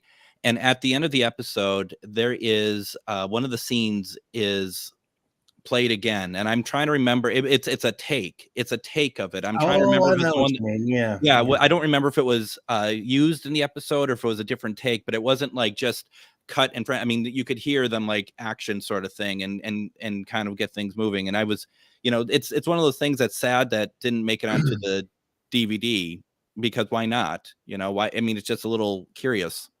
Yeah. That I think, if I remember correctly, that was just a sort of cutaway shot. Yes, it was. The reaction of the people. They're watching the film. They're watching that film of the execution, the famous execution, which was not the reason the episode was pulled from transmission. Simple as that. It was not. And all those scenes, that was just reaction shots of the Mrs. Whitehouse character crying and the sort of shocked looks. Yeah. I suppose because they're at one shot they're facing the screen, and so the cameras are going around to just film the reactions. That's why I did it as an insert. Dot Cotton, yep, absolutely. Yeah. No, Dot Cotton wasn't in that scene. She wasn't in that scene. I've got to congratulate Darryl Blake. I never did this. The opening to Sex and Violence is one long tracking shot along the church hall. It starts off with his twin daughters. I should have said to him which one's sex and which one's violence. I don't know if you find that funny. It starts off with a lady looking at the kids, and then standing up to listen to the Dot Cotton, June Brown, talking on stage, and then the camera just pans. I should have said you put this on as a clip. It just pans along the crowd, and then reaches her on stage, and she gets to the end of the speech. She got a nice close up, and she introduces the guest, who's the villain of the episode, if you like to call him the villains. Though Terence Stilly would said, no, he's not a villain or a knave. He's a proper character. And he just smiles, and then the titles begin. And it's a brilliant shot. I don't know how long it took to set up, but it's a fantastic piece of filming. It really is. The timings and all that. They must have done it over and over again. Yeah. And one fluff on June Brown's part would have started the beginning again. She doesn't fluff, though. No. Referee theatre, they don't fluff. No. You and I talked about this prior to us coming on here, but we're not really talking about the movie today. But it's not a favorite. But let me ask you this: do you have it on Blu-ray? Me? Yeah. No, I only bought my first Blu-ray player about 6 months ago. Well, it's on Blu-ray. Let me ask you that: would you ever get it on Blu-ray, even though you're not a fan of it? Player 6 months ago, so I didn't even know the Doomwatch movie was available on Blu-ray. It is. I've watched it once. I own it. In 1990 something, and I didn't like it. I know Kit Pedder was very pleased with it, of course, but I know. Back then, I just wanted to see the Doomwatch team, right? And of course, you get Faye Chantry in it, who's a second series character, and you get Ridge, but they're subordinate to Ian Bannon's character. And perhaps I need to watch it again. And someone's asking me about Winter Angel, and I have to say I've no idea how it came about. It was something I didn't really go into much in the book because I wasn't interested, but I thought it was a bit outside my brief, as it were. But all I know is that one of the producers wanted to do Doomwatch again, and she knew Carol Topolsky, Carol Pedler, that is Kit's eldest daughter, and she gave her the rights, or at least. And the BBC didn't object. I don't know if Jerry Davis' estate were quite happy. But I understand it was a sort of... someone actually was telling me only this week that it was only commissioned because they wanted the Trevor Eve to be in another series. So this was like his sort of, not bait, but his sort of, well, I suppose it was bait, putting him in to do this other series, which never happened, apparently. So that's all I can really say about it. But I think Charles Norton did an article about it not so long ago. No, I'll have to take a look at it. It's an interesting film. I'm curious, because we're not really going to go into the film, especially for various reasons. But I'm curious to know, you those of you who watched it or own the DVD. I have the DVD. What do you think of it ultimately? Did you like it? I mean, does it stand out more as its own thing than, say, perhaps a Doomwatch thing? Well, I think the plot was quite far more into not science fiction. No. It was this physics thing, wasn't it? About yes, it was about smashing the atom too far and the end of the world. But I remember at the time just having to flip through a TV guide in a shop and seeing Doomwatch Channel 5, and I thought, what? I thought, well, I've got to watch this, And unfortunately, that night it was on. I completely forgot about it, and it was finished. And those days where you couldn't play it again or stream it or pick it up and shake it upside down and throw it out with the garbage. No, I missed it because I was looking after my 1-year-old, and completely forgot about it. And well. Oh wow! And I didn't get to see it until years later. And I have to be said, I always see it as a sequel to the movie. I don't see it as a sequel to the TV series. I see it as a sequel to the movie because the movie gets played quite a lot on television. I understand. So that's how I always see Winter Angel. I don't see it as what happened after Killer Dolphins. Sure, and it's the sequel to the movie, and I think it's not a bad way of looking at it. Actually. That's actually really cool. And the only character, not actor, but character from the original series would have been Quist, if I'm not mistaken, in Winter Angel, right? Yes. Yeah. I was quite surprised he was actually seeing it. But I was gobsmacked. I know Anthony Brown was actually very keen to try and get a radio version of Doomwatch with Simon Oates involved back in the 90s. Simon Oates was very keen on Doomwatch. He actually loved it. And he was very proud of his achievement, what he did with the series. He was disappointed by how his character was being diluted in the second series. But he was a great, strong proponent of Doomwatch. Absolutely loved it. And it was nice to see that because actors, they're there to do a job. Yeah. But if the show you actually on is actually inspiring you, that's really good. I mean, he always seemed a very interesting person. If Big Finish only had been around 10 years earlier, you might have been able to get something like that. They did look into the rights. But I think they're very complicated rights issues as usual. So they could never get the rights to Doomwatch. And I want to say, I was asked about it. What would Doomwatch fans like to see in a Doomwatch audio if we were able to do it? Yeah. And I don't know really. I mean, if Robert Powell wants to do it, he can always be Toby Wren's idealistic brother who wants to live up to his brother's memory and image, that sort of thing. It's the things you can do. Totally. There's things you can do, but the one thing that this jogs my memory actually is that I had seen the Doomwatch film in the US on television. It's made its way over here, which was, that's how I first saw the film. I don't know how much of the series I thought. I probably not very much. I think I only got from someone selling me a bootleg copy, and I told you about this prior. That was okay, it's just the 2 episodes from that first video release, and I wanted to see more. So like you, Michael, I saw it was going to be on television. I watch it, and the film could be very good, for all I know. But I was angry over the fact that I didn't get to see the characters I really wanted to see. For they were in a 2-minute scene or whatever it was, and it's just, to me, it's just like, you can't tell me there wasn't a way that you could have still had Ian Bannon being the star of it and still not be able to have some of these other characters involved as well. To me it felt disrespectful to the premise of the series. So yeah, but still, it's better than how some other TV shows were represented when they were transferred to the big screen. They didn't go on holiday to Spain, for example. Hey, now none of that here. Okay, that Are You Being Served film is beautiful. That's where I first heard the word booby doos. And that was a stage play, wasn't it? That was it was also that too, and I think an episode in some form or another. So what about this? I mean, this is the only book of yours I don't own, actually. So, well, funny enough, I've been looking into this in the past couple of weeks, but trying to get the various permissions you need is 100 times more difficult than they were 10 years ago, which is actually 10 years ago when the first edition of the first book, The Deadly Dangerous Tomorrow, was actually published. And that only came about because I was privileged to meet Martin Worth in his home in London. And I said to him, I thought of this before I went to see him. I thought, well, any chance you'll let us publish the scripts? And he said, yes, of course you can. And gave us all the various consents and permissions and forms and things. And then I got in touch with the Terence Dudley estate, which is Stephen and his wife Sue, and who asked Terence's widow, and she was ever so pleased to let us publish them. And this is not for any money. This was for a charity book. And Ian Curtis was quite happy as well. Ian Curtis, of course, died a couple of years ago. And his agent, who was really helpful and encouraging, she's told me that she stopped representing him a couple of years ago. And she's put me in touch with his widow. I haven't heard back yet. The Martin Worth estate I'm trying to contact, and the Terence Dudley estate I'm now trying to contact as well.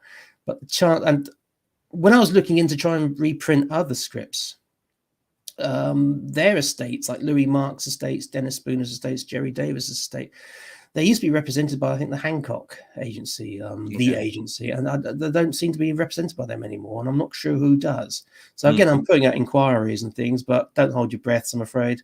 Even though now it's not going to be a charity book, it'll be problem with agencies. They do. I've heard this complaint so often. Say, I wanted to reprint someone's so-and-so's book, and the agent said sort of wasn't very encouraging. They want you to up your money or stuff like that, which I can pay fees this time because I'm sure I can make the money back, at least cover my expenses with a book. Sure. It'll be properly published. I won't just do a Lulu or anything like that. No. But just trying to get in touch with them. I mean, if I could get in touch with the actual relatives of the deceased writers, that'd be marvelous. I could sort of pitch, but these things, if I don't get a reply, I don't get a reply. But here's hoping. You never know. It might all work out. Yeah. But, no, that would be cool. I mean, there's scripts. I know there's quite a lot of bootlegs floating around of PDFs, but some of them are like not the actual camera scripts. They're like rehearsal scripts. I remember seeing the Martin Worth ones as PDFs years ago, which are floating around, and they're his first, his sort of drafts that he sent in. And in one case, High Mountain, it was like had quite a heavy editing job performed on it. Oh yes, Dennis Spooner's. That's I mean, this isn't a camera script. Like, for example, this is not a camera script. Well, it is actually. It is the camera script. That's just the film sequence. Film sequences on the left. Is that how you're going to know it? It was like film sequence. I'm pointing to my mouse, and no one can see that. But it says Telecine 1 at the top. You see, so that's the film sequence, the first sequence of the boats. There is one that I that didn't seem to make it over. That definitely wasn't a camera. It's more of an early script. But I mean, like this also is a camera script. It says because it's got all the guns from the top. Oh yeah, that's a good script, Killer Dolphins. It's one of the better ones of that season. Yeah, Quist actually has it's I can see why it's the last episode, that one, because he goes to Italy for a lot of that episode, and he wants, and Doomwatch is going to become international, and the Mediterranean Sea at that point was heavily polluted, and they gave it about 10 years before all life was extinct in the sea apparently. And they they got their act together and sort of cut down on the pollution, because you're getting pollution on all fronts from Europe and from Africa. Now, speaking of the scripts, speaking of like the books and scripts and stuff, then you also sent me this. Oh, yes. Now, this was a camera script taken on my wife's camera, which, as you can see, was bloody awful. And I can't even tell you which episode it came from, actually, now. Right. Now, what I would do is I'd had the Martin Worth draft scripts, and I wanted to see what changes had been made. So I compare them with, not all those was as bad as that, but some of them were. And so I'll be seeing what changes were made between the draft script and the actual camera script. Sometimes there's like names, like in Say Knife Fat Man. He wanted to set a lot of that episode in Wales. And so they sort of removed all these references to the Black Country and other parts of Wales. The Black Country is not Wales, I know, but they're removing all these sort of references which sort of pushed, so the location didn't have to look like that part of the world, basically. Yeah. There's all these little changes, scenes being swapped around, and sometimes character name changed and things like that. And so I used that to sort of study it. And I could have printed them out, actually, because there's David Brother. I could have printed it out at Caversham, but it cost a fortune. And it was enough just in those days. I used to sort of catch like the sort of 4:30 train to London from Norwich, then change to get to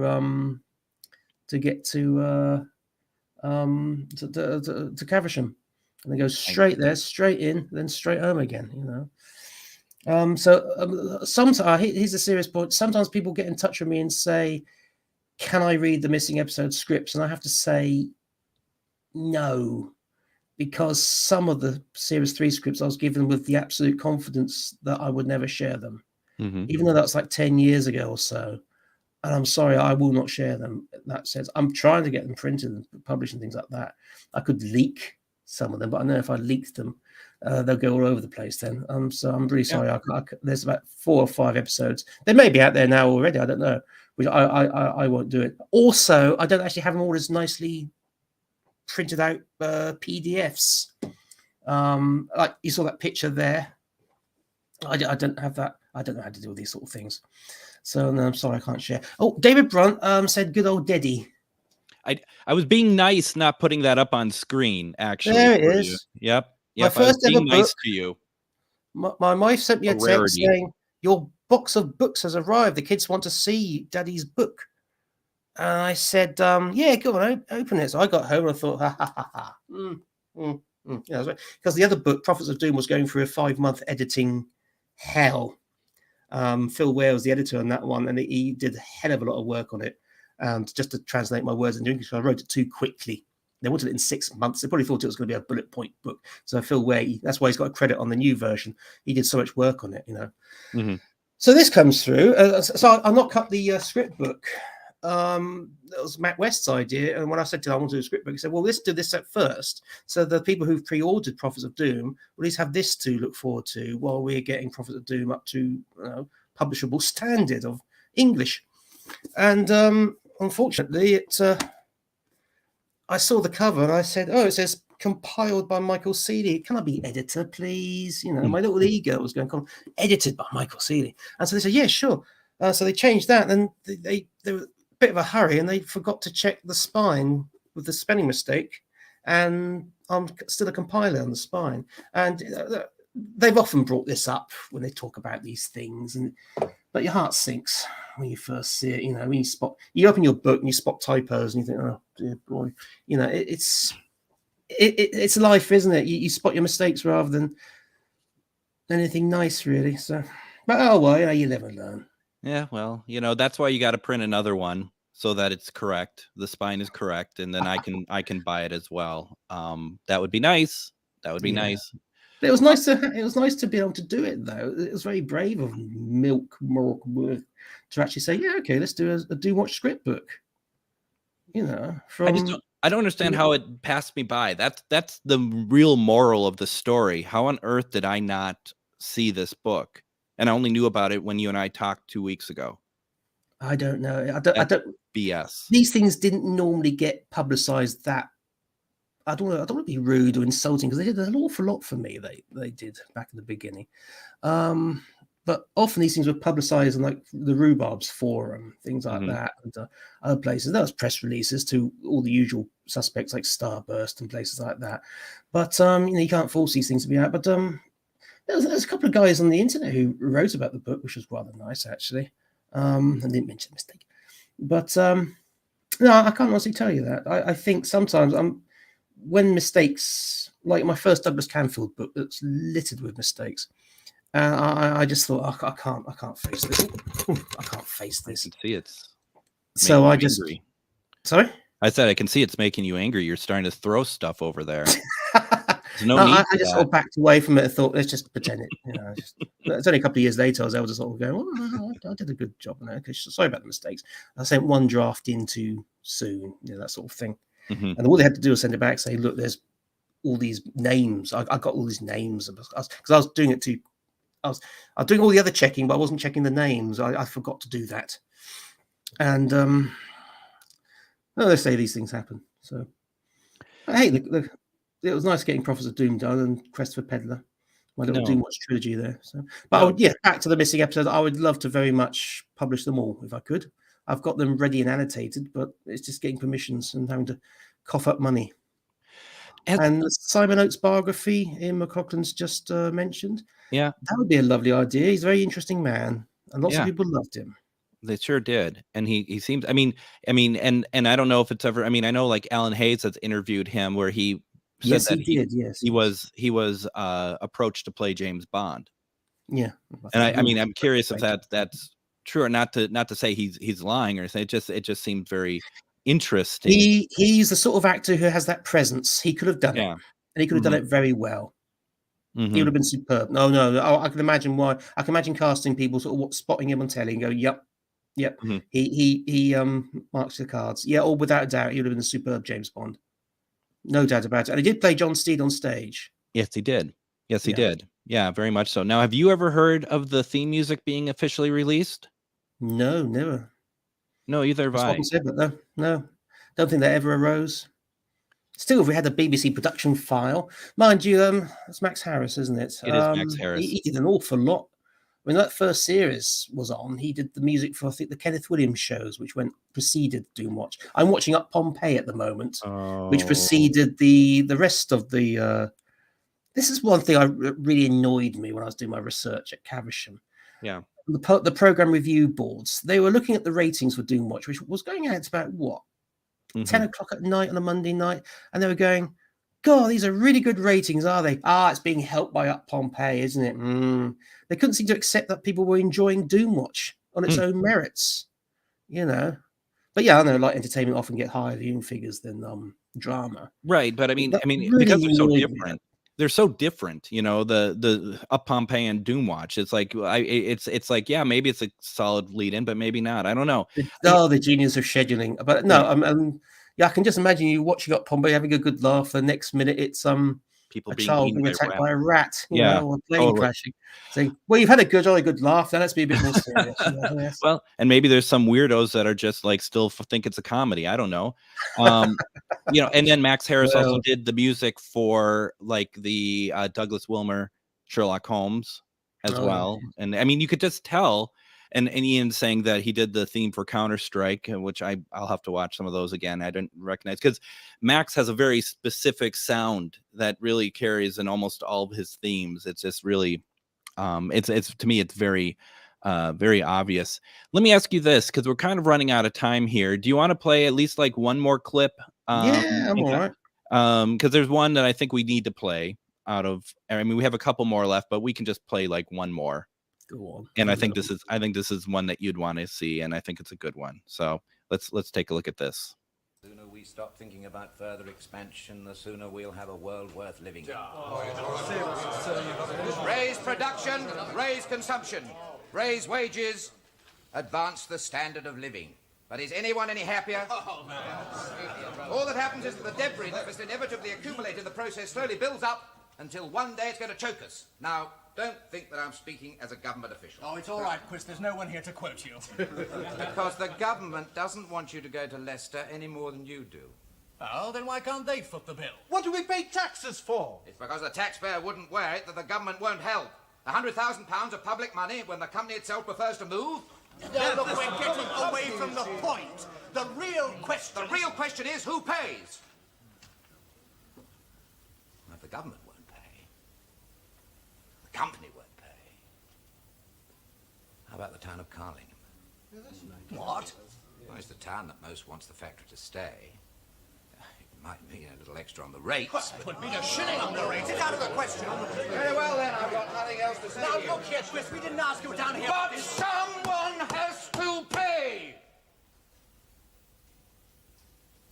Well, we all want a clean, healthy world to live in, don't we? We're all against pollution in any form. But only when the cost of fighting it is borne by someone else. When our own pockets hit, shilling on the rates, 6 weeks on the dole, a capital investment which makes a company merely viable, then no thanks, let's forget it. Well, I'm warning you. Forget it, and you're dead. Not just this community, but the whole of industrial civilization. The way we're carrying on, the way we're polluting, overcrowding, chemicals, noise. We've got 30 years. 30 years of dirty, slow, dirty dying. Or else it's 30 years for us to clear up the mess. That's the choice. That's your only choice. Pay up or pack up. That's such a great scene. Yes, yeah. Not just you, or you, or you. And then he turns to the camera and goes, all of us, as the camera's all tracks in. Yeah. Which is basically the message of the series.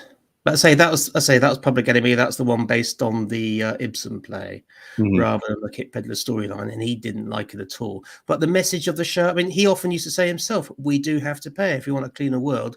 We have to pay for it to be clean."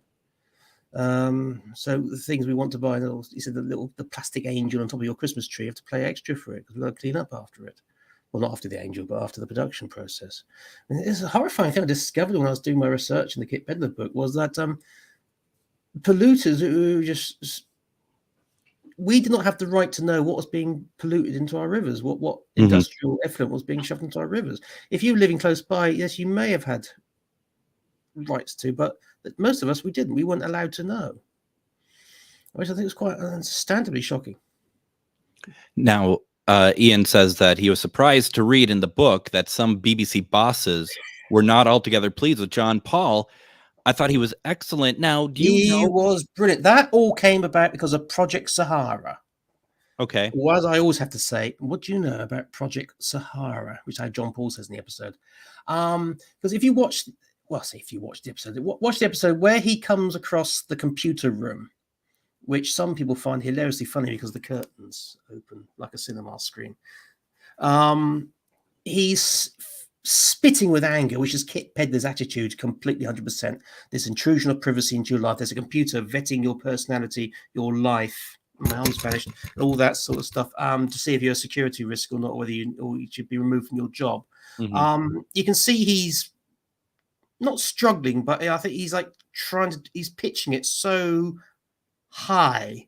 He's sometimes finding it hard to get his words out. I think that was the scene that was being criticized. Having said that, in each subsequent meeting when Doomwatch was mentioned, I think that guy thinking, "Oh, my words got reported," and these things get sent to the production office. And he said the last thing he wants is like John Paul to pick up this memo, this report of a meeting to see his performance being criticized. He's taking it back, saying, "Oh, his performance is much improved now." So I think that was just someone's opinion, which should have been reported. I mean, the things get slagged off in these sort of memos, in these meetings all the time. But I think that's just their way of backpedaling. And then someone did say, when someone says, I thought Quist's performance had improved, this other guy said, I don't think there was anything wrong with it in the first place. Right. You know, I mean, and there isn't.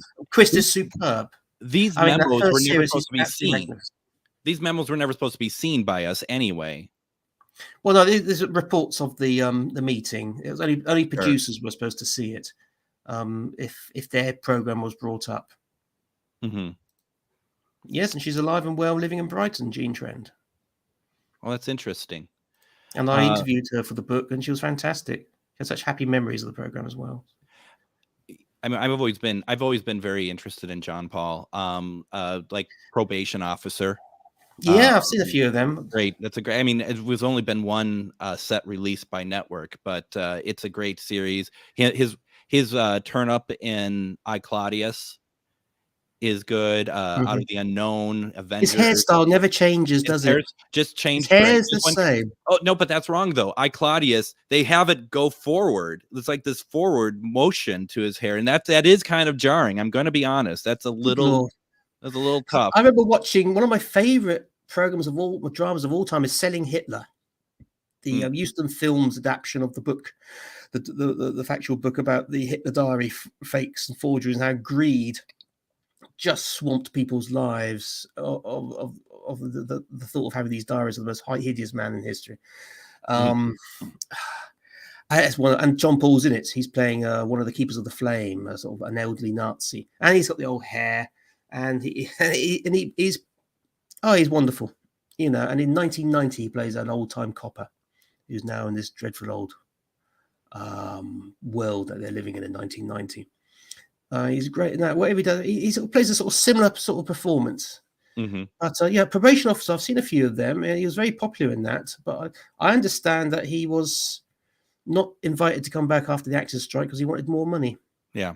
And he was worried then that he wasn't going to get work because he's been in this program. So he grew a beard.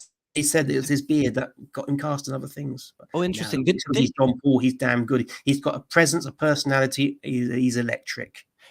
Didn't he head up the Actors Union? I'm sorry? Didn't he head up the Actors Union? I don't know. Don't think so. I think John Barron was quite involved in them. Interesting, because I thought he had something to do with it. I could be way off too. But I couldn't tell you off the top of my head. No. Yeah. Richard says that he found a website that has a few copies of Doomwatch for sale. I mean, I think you're gonna love it. I think you're absolutely gonna love it. You're not gonna be disappointed. Yeah, so we need the royalties. I was gonna say, but Michael, thank you very much, Richard. Yes.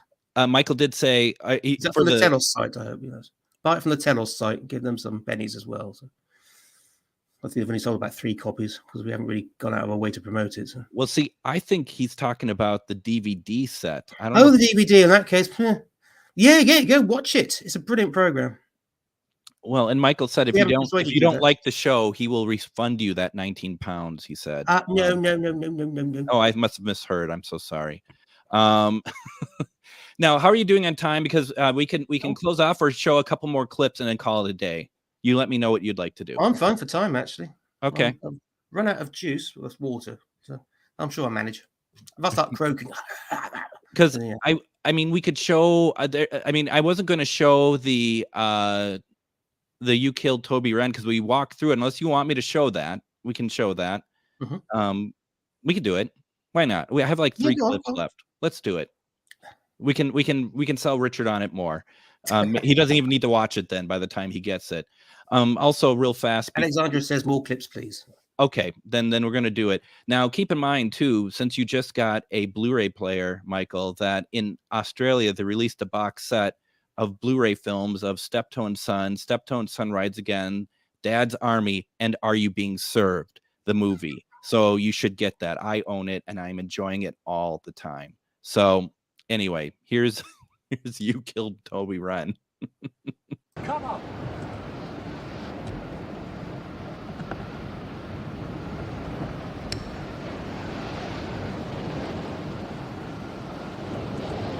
It's all right. I've done it.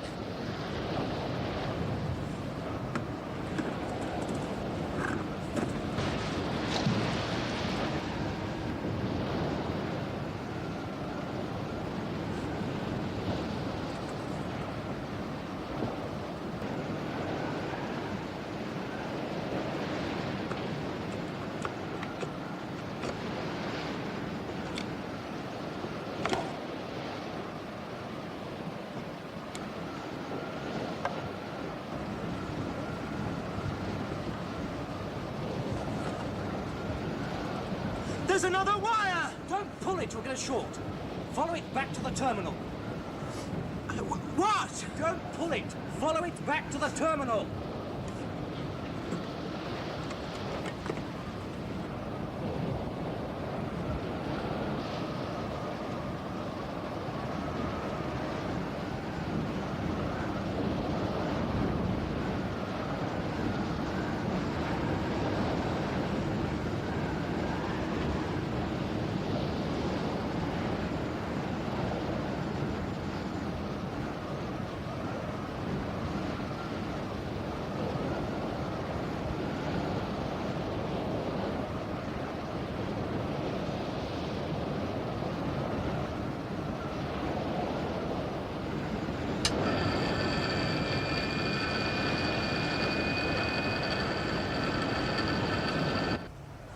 You know, I think he's done it.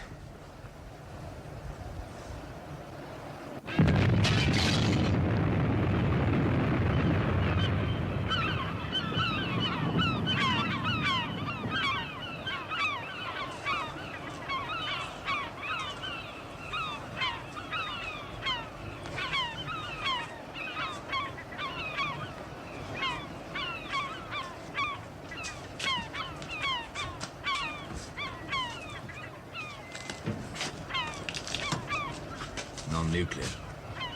Great. Who killed Toby? When will you people learn not to interfere?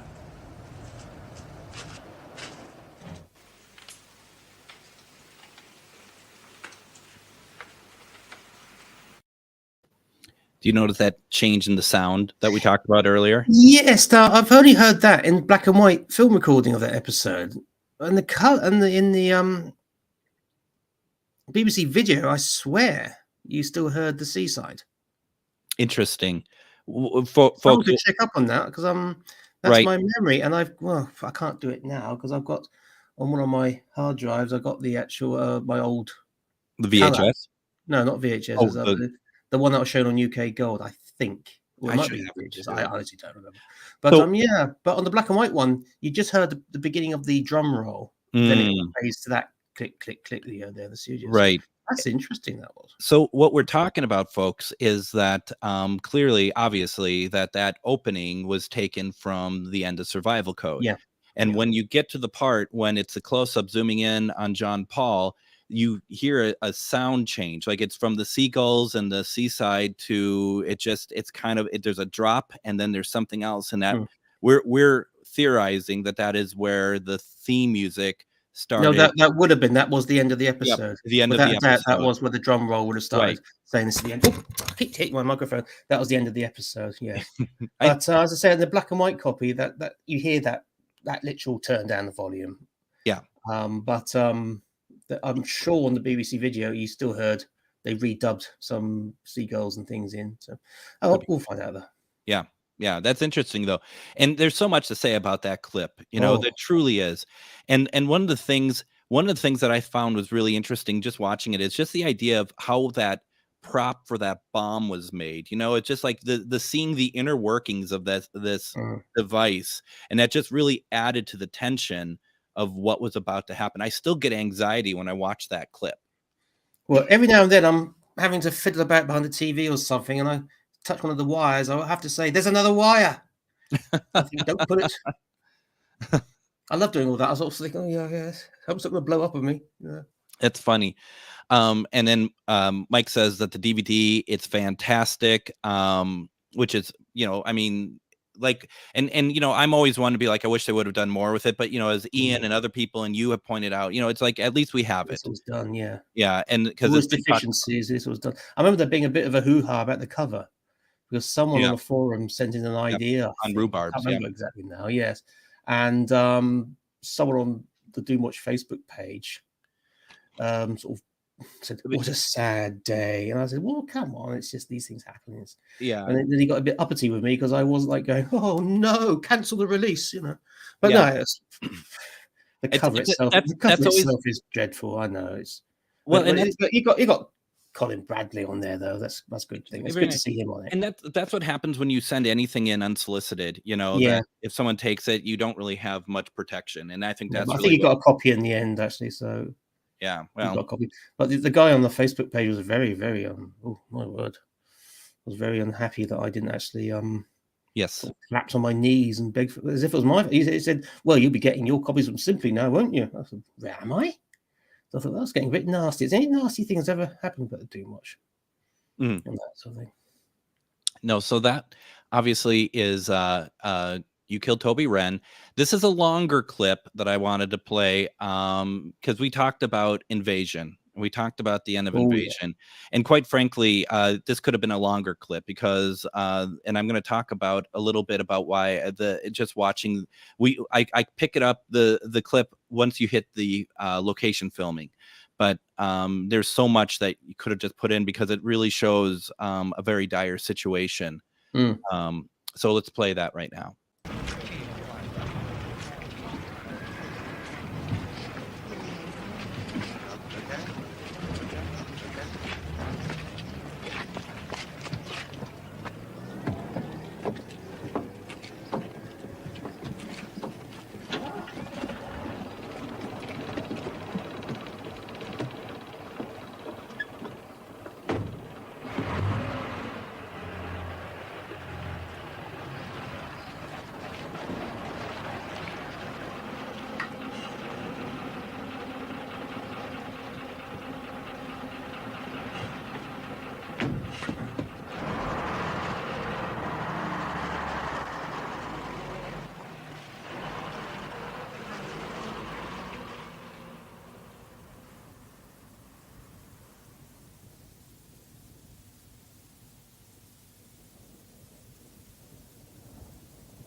That's chilling. Mm. So was that dog meant to be Arthur Bro's dog? I don't know. I mean, I'm But just doesn't curious. I matter. mean, It could be any dog really, but just having to slaughter livestock to stop the spread of a potential virus outbreak, right. a very deadly virus, a sort of a war germ that was developed that escaped in a country house lab, and now it, by sheer accident, two potholers got into the house and not realizing it was locked, sealed off for a reason. We're now covered in the stuff. This germ, they slowly died from it, and the village had to be evacuated and sterilized. That meant any animal life had to be shot. So I never sort of associated it was that dog, but I It always just assumed it had been taken away by the army and probably disposed of there. right But before. yeah, I can see why you would have thought that because there was this old character in the program who was very attached to his dog. Yeah. When they said, "Well, you can't take the dog with you," and he said, "You have to sort of take me with you if you're going to separate us." It's a heart wrenching episode when It this really whole is. community has to. No, it was not Peter Glaze playing the dog, Julian not. It's a very heartbreaking episode. It's probably one of the best Doomwatch episodes. Martin Worth was a brilliant writer.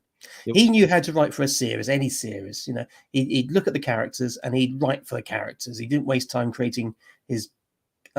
Some writers are like they'll come into a series and they'll create their own characters who take center stage in the script, and the regulars sometimes get shoved to one side. He didn't do that with Doomwatch. He used them all, including like the secretaries. He made sure they had some decent lines for a change.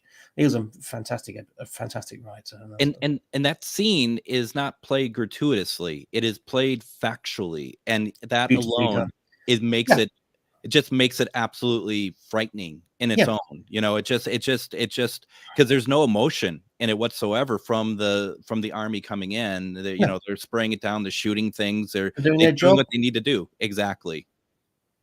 Yeah. Yes, I recognise where the Peter Glaze thing from. It's from the Bowman's reference. Yes.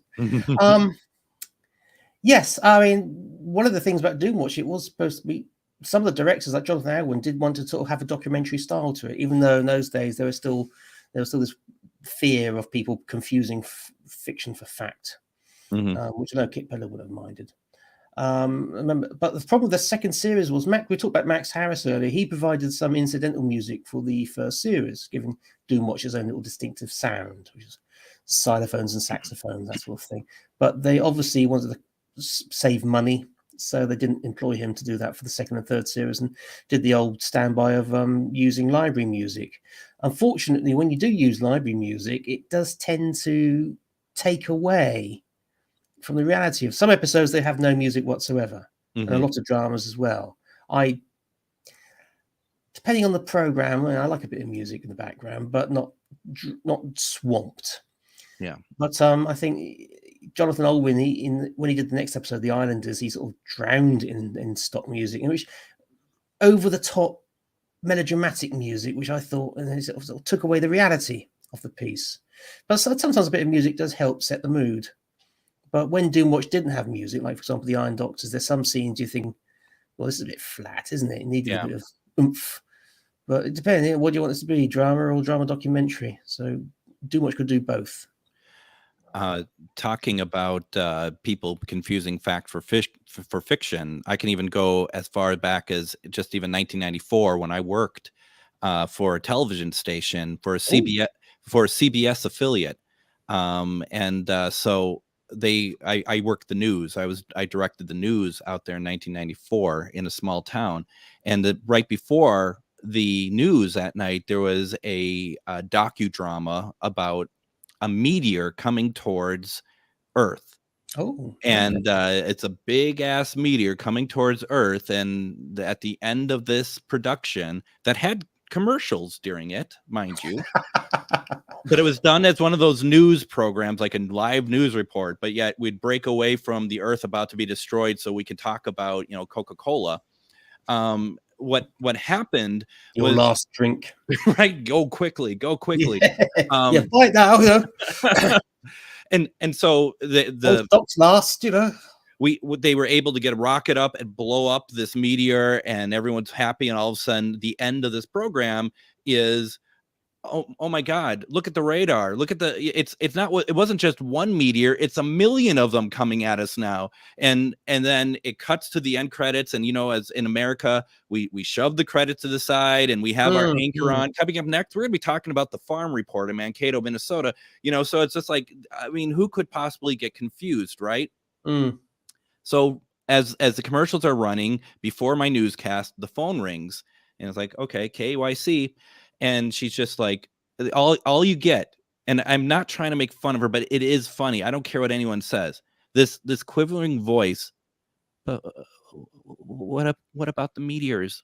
And I'm just like, the meteors. And she goes, why you stop talking about the meteors?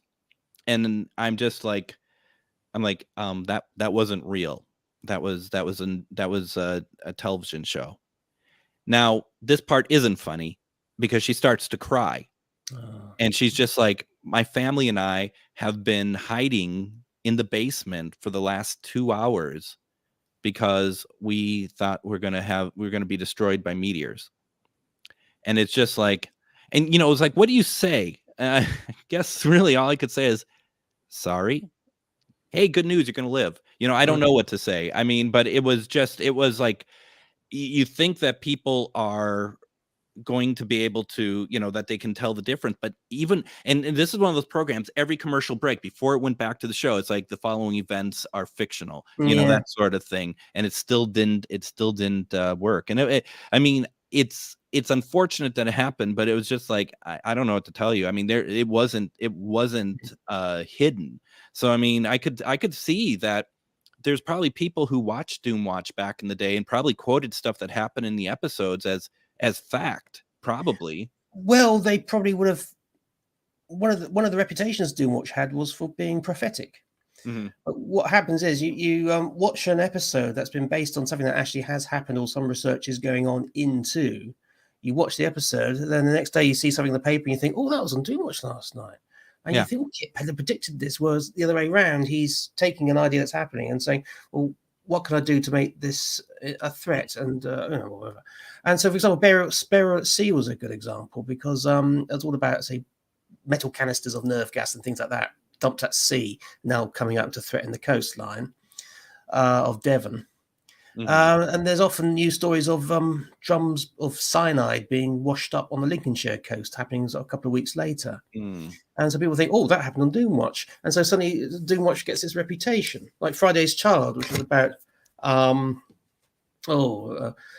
conceiving an embryo outside of the body, which experiments were at a very early stage. I think a success had been declared when they were writing the story. And so Kit and Jerry wrote a storyline, it became the script. And then after the episode was shown, more success in this line of in vitro fertilization was declared.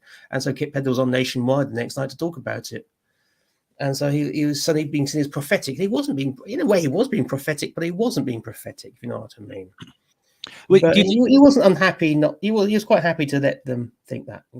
But I mean, he was also just being logical. Couldn't you argue that he was just being kind of logical? Like, if this is going to happen, then this is probably going to be the outcome, or it could be an outcome. He wanted to see what, like, for example, that sort of test tube babies. He wanted to see, well, what's the logical. Right. How many? What do you do with them? You just sort of flush them down the toilet after you finish with them, or what? He was very keen on this sort of ethical morality minefield of genetics and biology and what it does to us as human beings and what's going to happen to us. Now I have one more clip, and we didn't talk about which one this was, so I just grabbed something and I liked it. I wish I would have extended it a little bit further, but this is from a pretty amazing episode. Now, this is with Waiting for Knighthood. That's the last of the Ridge episodes, isn't it? Which exist. It was the second one of the third season. That's one explained why he went bonkers in Fire and Brimstone. Right. And there was 2 more to come. So this is the one where he actually is taken out of hospital and back into the real world. Now, that being said, he's not in this clip. But I just was curious. Also, I just want to say that there's clearly something here trying to persuade you to get that Are You Being Served Blu-ray, because Arthur Bro is in that clip, or in the episode we just showed the clip from. So just consider it. Okay. Well, the second series does feature 2 other actors from Are You Being Trevor Served? Bannister. Yes, he's in Public Enemy, and the third one is. Give me a second here. I can't remember actually. I'm trying to think too now. Which episode was it? Well, Arthur Brown, of course, is Invasion. Yep, And we've yep. got Trevor Bannister in. I'm trying to think. Trevor Who's the- Bannister is there's in a- Public There's definitely Enemy a third one. There's definitely a third one, and I'm trying to remember who it is in now. series 2. Forever Forever. Yep. Father Ricky Thumbs, Ryan Doctor Frontiers. I'm looking on TV Brain right I know now. Q from James Bond is in Flight Into Yesterday. Yes, he is. Quest. Howard Bennett, thank you, David Brunt, in The Iron Doctor. He snuffs it in the first scene. Who? Old Mr. Grace. No, young Mr. Grace. Harold Bennett. Okay. Young Mr. all right. Grace, you're doing very well. Well done, very well. And Well, he was in the David first Brunt's scene done of very a- well. Yeah. He's bless him heart.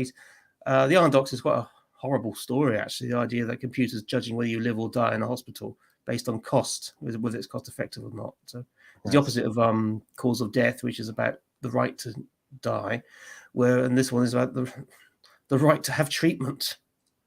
Yeah. Incredible. So Okay. there you go.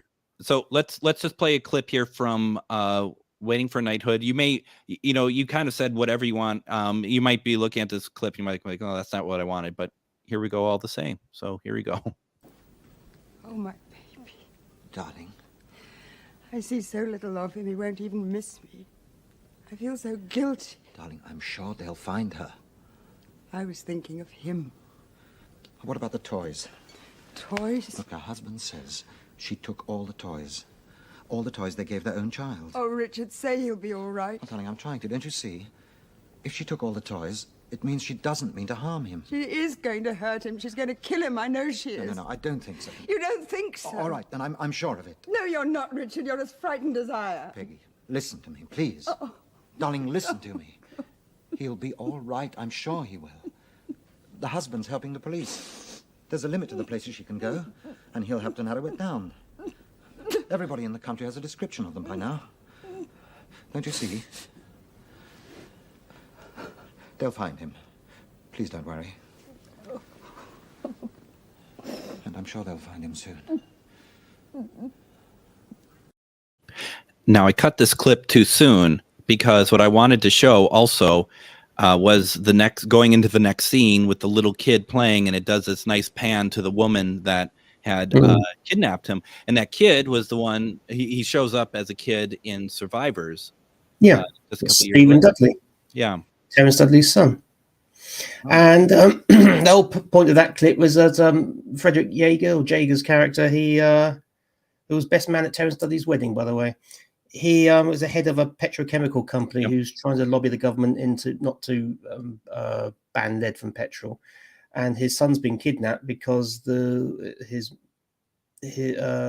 kidnapper, her child died from lead poisoning. So it's almost a softly plot put into Doomwatch, but that's how Terence Dudley wants to sort of put across the whole lead and petrol. He said that lead is everywhere. The child died because he was chewing on lead soldiers that used to get in the 1930s and things like that. And there's lead in paint, or used to be, and things like that. So then, Colin Bradley at one point talks about how the dust in the roads is almost like workable lead alloys because of the amount of pollution coming from exhaust fumes. So it's a good episode, but unfortunately, it's not a Doomwatchy story. Which this book, Brain Rack, which is the second Kit Ped and Jerry Davis, they did the theme about petrol, the dangers from petrol exhausts, in a much different way. And it what the petrol exhausts were doing, what lead and petrol was doing, was turning us into idiots. And we were starting to become all this technology, all the interface. Our brains were starting to rot basically because of the stuff we're breathing in, and so you were mistaking letters and numbers, which was causing disasters. And one of the disasters is a nuclear reactor up in Scotland going to meltdown. It's a cracking good book. Oh, since we've got I want to tell a quite random story about Colin Bradley. The wonderful Colin Bradley. He was a friend of Kit Pedler. Kit Pedler loved the character of Colin Bradley, like Joby Blanchard's performance. And Kit had a dog who died. And the family wanted to replace the dog with a new dog. And Kit said, no, we're not having another dog. But they got the dog anyway, which Mark, the eldest son, named Fang. But Kit then said, well, okay, if we're going to keep this dog, I want to name this dog.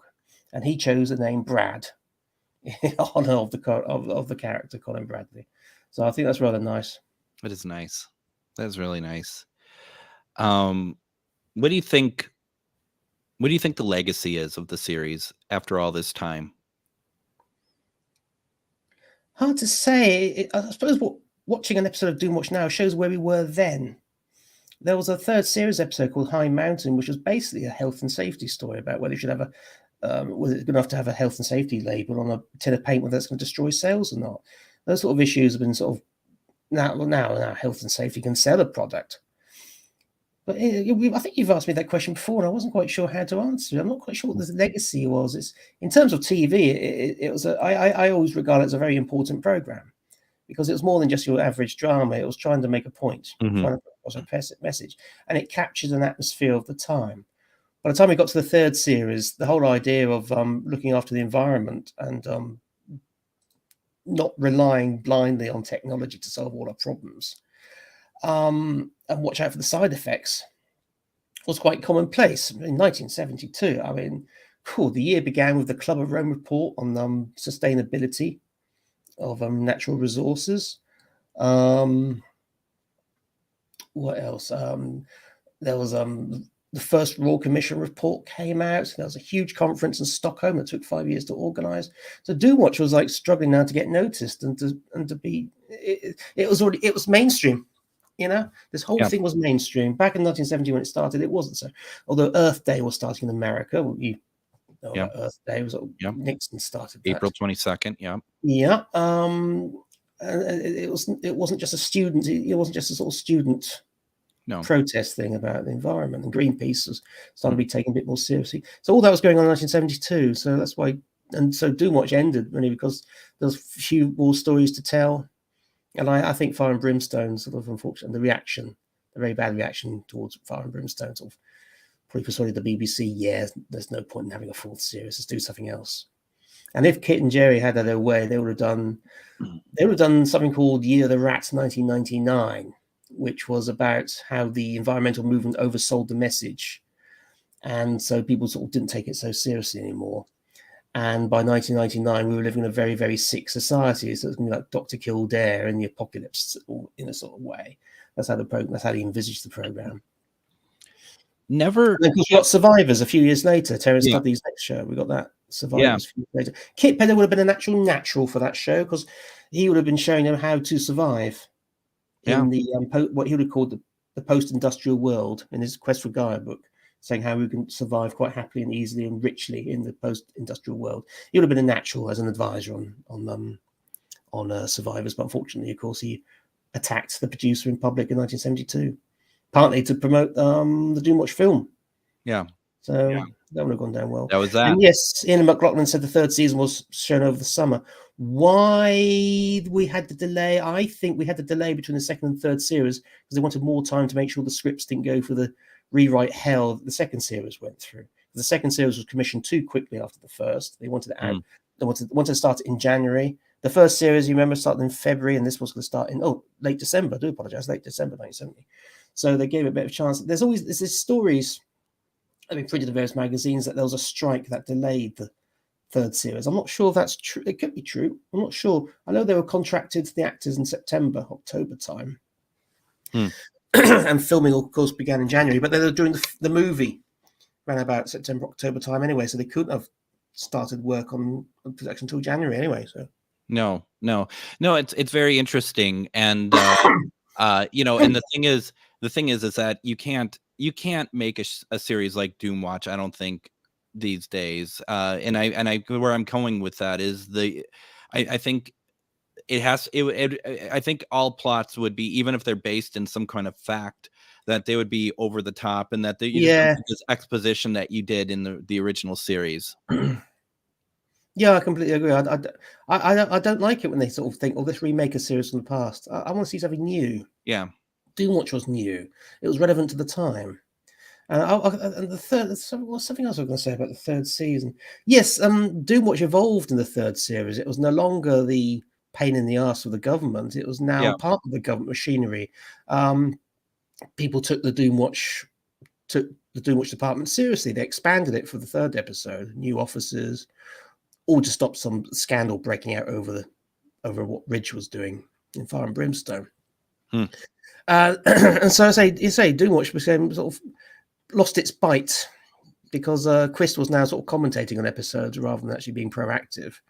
The police were doing a lot of the legwork in some of the episodes. There's a couple of episodes where he had his old fire and his old sound and fury and all that. Yeah. But Doomwatch itself was now a respected part of the government, and the minister was fully on its side at last, but just as long as it didn't tread on his toes, like in Hair Trigger. Yeah. No, Which is one very. of the surviving episodes which you new Doomwatch viewers can find out for yourselves.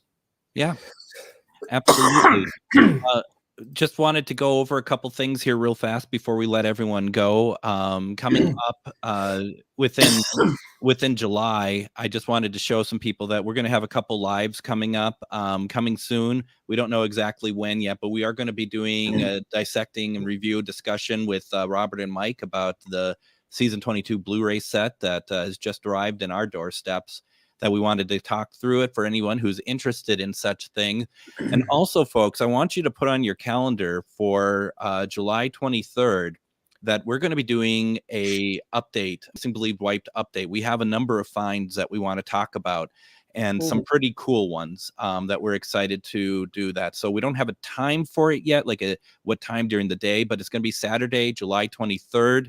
Definitely put your we're going to remind everybody about it. I'm going to say this right now: no Doctor Who. Okay, so don't worry. Don't feel like you have to, say. I mean, it's no Doctor Who has been found. So I feel like I have to say that. No Doomwatch. We might just play the "Are You Being Served" movie for you, Michael, on that day, July 23rd. So just saying, Also, folks, once again, if you think about it, please consider supporting me on Patreon. You can, I put the link in the disclaimer, the description. Please feel free to do so. Take a look at it. We start as low as $3 a month. Once again, if you're not interested in doing so, that's fine. We're still going to keep doing these, and we appreciate you just watching. I want to put that out there. Also, one of the things too that we would like you all to consider taking part in or getting what you call it, a membership with is TV Brain, and basically all that is taking a look at what's in other archives, and Kaleidoscope has put this together over the course of 30 some years. Please consider looking at it. This is an amazing resource. Okay. Yes, I agree. Yes. It really is. And I just think that, it costs money, but it took them years to put it all together. And I'm putting the link into the comments. So that would be great. Let's see here. One thing I did not know about that Julian put in, I don't want to do that. Let's do this. That Julian said that July 23rd is rumored to be the next Doctor Who episode, the centenary, because that's all that's left for the Jodie era. I heard that was October. So unless we're talking about completely different things, or Doctor Who or DW means Doomwatch, I don't know. But that's interesting. We'll kind of keep our eye on all that, I guess.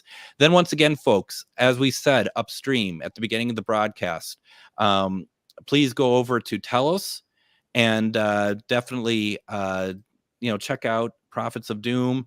Get the book if you haven't got so already. Also, the updated Kit Pedler book that Michael put together. That's going to be at some point. At some point, yeah. It's not there yet. Yeah. So people need to hold their horses. It's not there yet. It's coming. No. I can't see Julian's. Okay. So other than that, Michael, is there anything that we missed that you wanted to talk about? Probably loads of things. I could talk about Doomwatch and Kit Pedler for hours and hours and hours. Let me just have a quick flick for some of my notes. Apparently, it's 25. It's an anniversary of the UK Gold transmissions today. That's right. I did see that. Yeah. I did see someone post that on Twitter. Yes. On a sad personal note, 10 years ago, I was in the middle of editing, having Prophets of Doom edited, my mother died on this very day. Oh goodness. And the editor Phil Ware said, we don't have to do anything about it. We forget all the usual stuff you're sending to me to fix and stuff.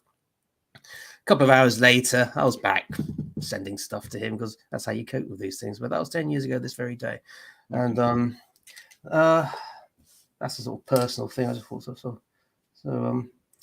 And Ham-Fisted Bun Vendor, he was the guy who mentioned about the UK girl. He's in Australia. He says he's watching this as a record. So I thought I'd say hello to him because he's always fairly supportive of what I do. And I'd just like to pay tribute to Don Shaw's scripts, because whenever he writes a script, he always has a good villain in Doomwatch. Terrence Dudley didn't like villains in Doomwatch. He wanted them to have proper motives, not be like Kit Pedder didn't want scientist, mad, megalomaniac villains, like Professor Zaroff and Doctor Who villains like that. And Terrence Dudley did not want fools or knaves. So he didn't want people to be foolish or knaves as all villainy. But Don Shaw, he created two rather good villains, like in Train and D-Train, George Baker. He played, I can't remember his name now, but he was the head of the pesticide firm who sort of chews up and tries to destroy Toby Wren. And Toby Wren, I can see why women liked Robert Powell and Toby Wren, because he was passionate, but couldn't quite articulate his feelings, his anger, injustice, and things like that. And the fact that he died, and he came close to death quite a few times on Doomwatch. The plane, the nerve gas, and getting sacked in this episode. He was magnificent. He was one of the reasons why Doomwatch, the characters are the reasons why Doomwatch, as well as the message, and people thinking, well, could it really happen? That's the reason why Doomwatch was successful. John Paul, Joby Blanchard, Simon Oates, Robert Powell, and then the later episodes, you had people like John Nolan, who tried his best as Jeff Hardcastle to replace Robert Powell. He couldn't really, because he wasn't given enough scripts to do. He wasn't, he did the first 2 episodes of the second series, then he vanishes for 2 episodes and then comes halfway through a 5th episode to run around Gatwick Airport. I mean, that's not how you support the cast. No. And you had Gene Trend, and then the 3rd series, Elizabeth Weaver, John Barron. I didn't get where I am today by forgetting the minister. Right. Absolutely, he was a fair minister when he wanted to be. He could be a pain in the ass and get it wrong sometimes, but that's Terrence Dudley wanting to make sure that these things were done fairly. Whether it made it interesting, I don't know. It's up to you as a viewer to judge whether we can't always have ministers being the villains all the time. I mean, our current lot in Britain. Oh dear, but some of them, I'm sure some of them have got the hearts in the right places at some point in the past. But there we go. So, anything else I want to wrap it on about before I collapse and the person I live with wants to get some sleep, no doubt. No, that's probably it. Good. So, good. And we can have you back. Have we beat Jez Wiseman's? No, we're still about 25 minutes out for that. But, I could do some tap dancing if you want. Well, I think, it's, I'm amazed my internet's lasted, actually. I was expecting it to crash. Yeah. And then have to go into data on my mobile phone and say, sorry about this. Here's what my inside of my nose look like, so... Yeah, well, it gives you time to go order that Are You Being Served Blu-ray, and I've watched that film so many times. I know you loved it. I know. The teeth in the knickers. I think that was that one. Nope, this is all good quality writing, is what this is. So okay, well, why don't we do this? Why don't we leave it at that? And then we can always have you back on for a number of things, even just if we want to have a. Oh, there's other programs. Yes, other programs. Absolutely. I adore, like A for Andromeda is a particular favorite of mine. Well, is there anything coming up that you want to be able to talk to us about at all? I'm setting up my own imprint, really, to publish things that are just not commercially viable for other publishers to do, and I might as well do it myself rather than let other people take the risks. And I know it's not going to be one of these dreadful self-published things where you don't get your own editor and proofreader and designer. People will be helping and paid to do it. So I'm thinking of launching it later in the year. And I'll be tackling subjects like Swizzlewick, which, if you know, that was a Mary Whitehouse victim back in the 60s. But it's a very interesting program, which I want to write about, and I've seen the production file, and there's juicy stuff in it. R3, I want to do that for the Doomwatch fans of you who might be interested in what that program was like. A for Andromeda, something that Obverse were going to do, but we didn't like what I did, basically, which is fair enough. It's too simplistic, really. Probably rubbish. So I'm going to give that another rewrite and see that. So things like that, that's going to be happening later this year in imprint. I've sort of finalizing the titles and things, and so that's it really. Yes, and there's two things coming from Phantom. One that hasn't been announced yet, and I'm not going to say what it is because it's hopefully will be printing soon, and so it's their thunder, not mine. It's taken a long time to get around to it, and hopefully the Kit Pedler book as well. So yeah, it's been quite busy, There's a lot of stuff. really quite busy. It's nice to do. It's all thanks to Doomwatch and thanks to Milk at the beginning who took me on, and I suppose Tim Hurst as well, actually, who started it all rolling, and of course Scott Burdett for his Doomwatch website, which is now I think it's called Variant, whatever the variant number of the Plastic Eaters virus is. Sure. It's called that WordPress. So Cool. that's still there, but very out of date, unfortunately. But, yeah. And then That's and all. then once you know of more stuff coming out, let us know. We'll promote it. We'll Yeah. we'll Thank you very much. Yes. we'll sing it upon the top of the world. For those of you who are interested in following me, you can send me feedback at fromthearchive.co.uk. My Twitter is at fromthearchive. Facebook From the Archive MN. I don't know if you noticed, I don't have a British accent. And then also you can subscribe to my YouTube channel. You can also send me a friend request. That's my name over there on the bottom over there. So, Michael, thank you so very much for My pleasure. everything. This was a lot Absolute of fun pleasure. tonight. Yeah. I hope you And, enjoyed it. Thank you to Ian, Alexander, and Julian for your messages down there as well. Yeah, my pleasure, Greg. Thank you very much. It's been a pleasure to be on. So, folks, I am available. I am available, people. Yes. Yep, he's available for interviews and especially Pantomime. doing fan commentaries on the Are You Being Served Blu-ray. That you can put. I'm a out great there. fan of Wendy Richard, must be said. Oh yes. Absolutely. Folks, pay attention to what we're doing here because we'll be back. We'll have a couple lives in July. So thank you all very much. Thank you, Michael. And we'll talk to you all soon. Take care.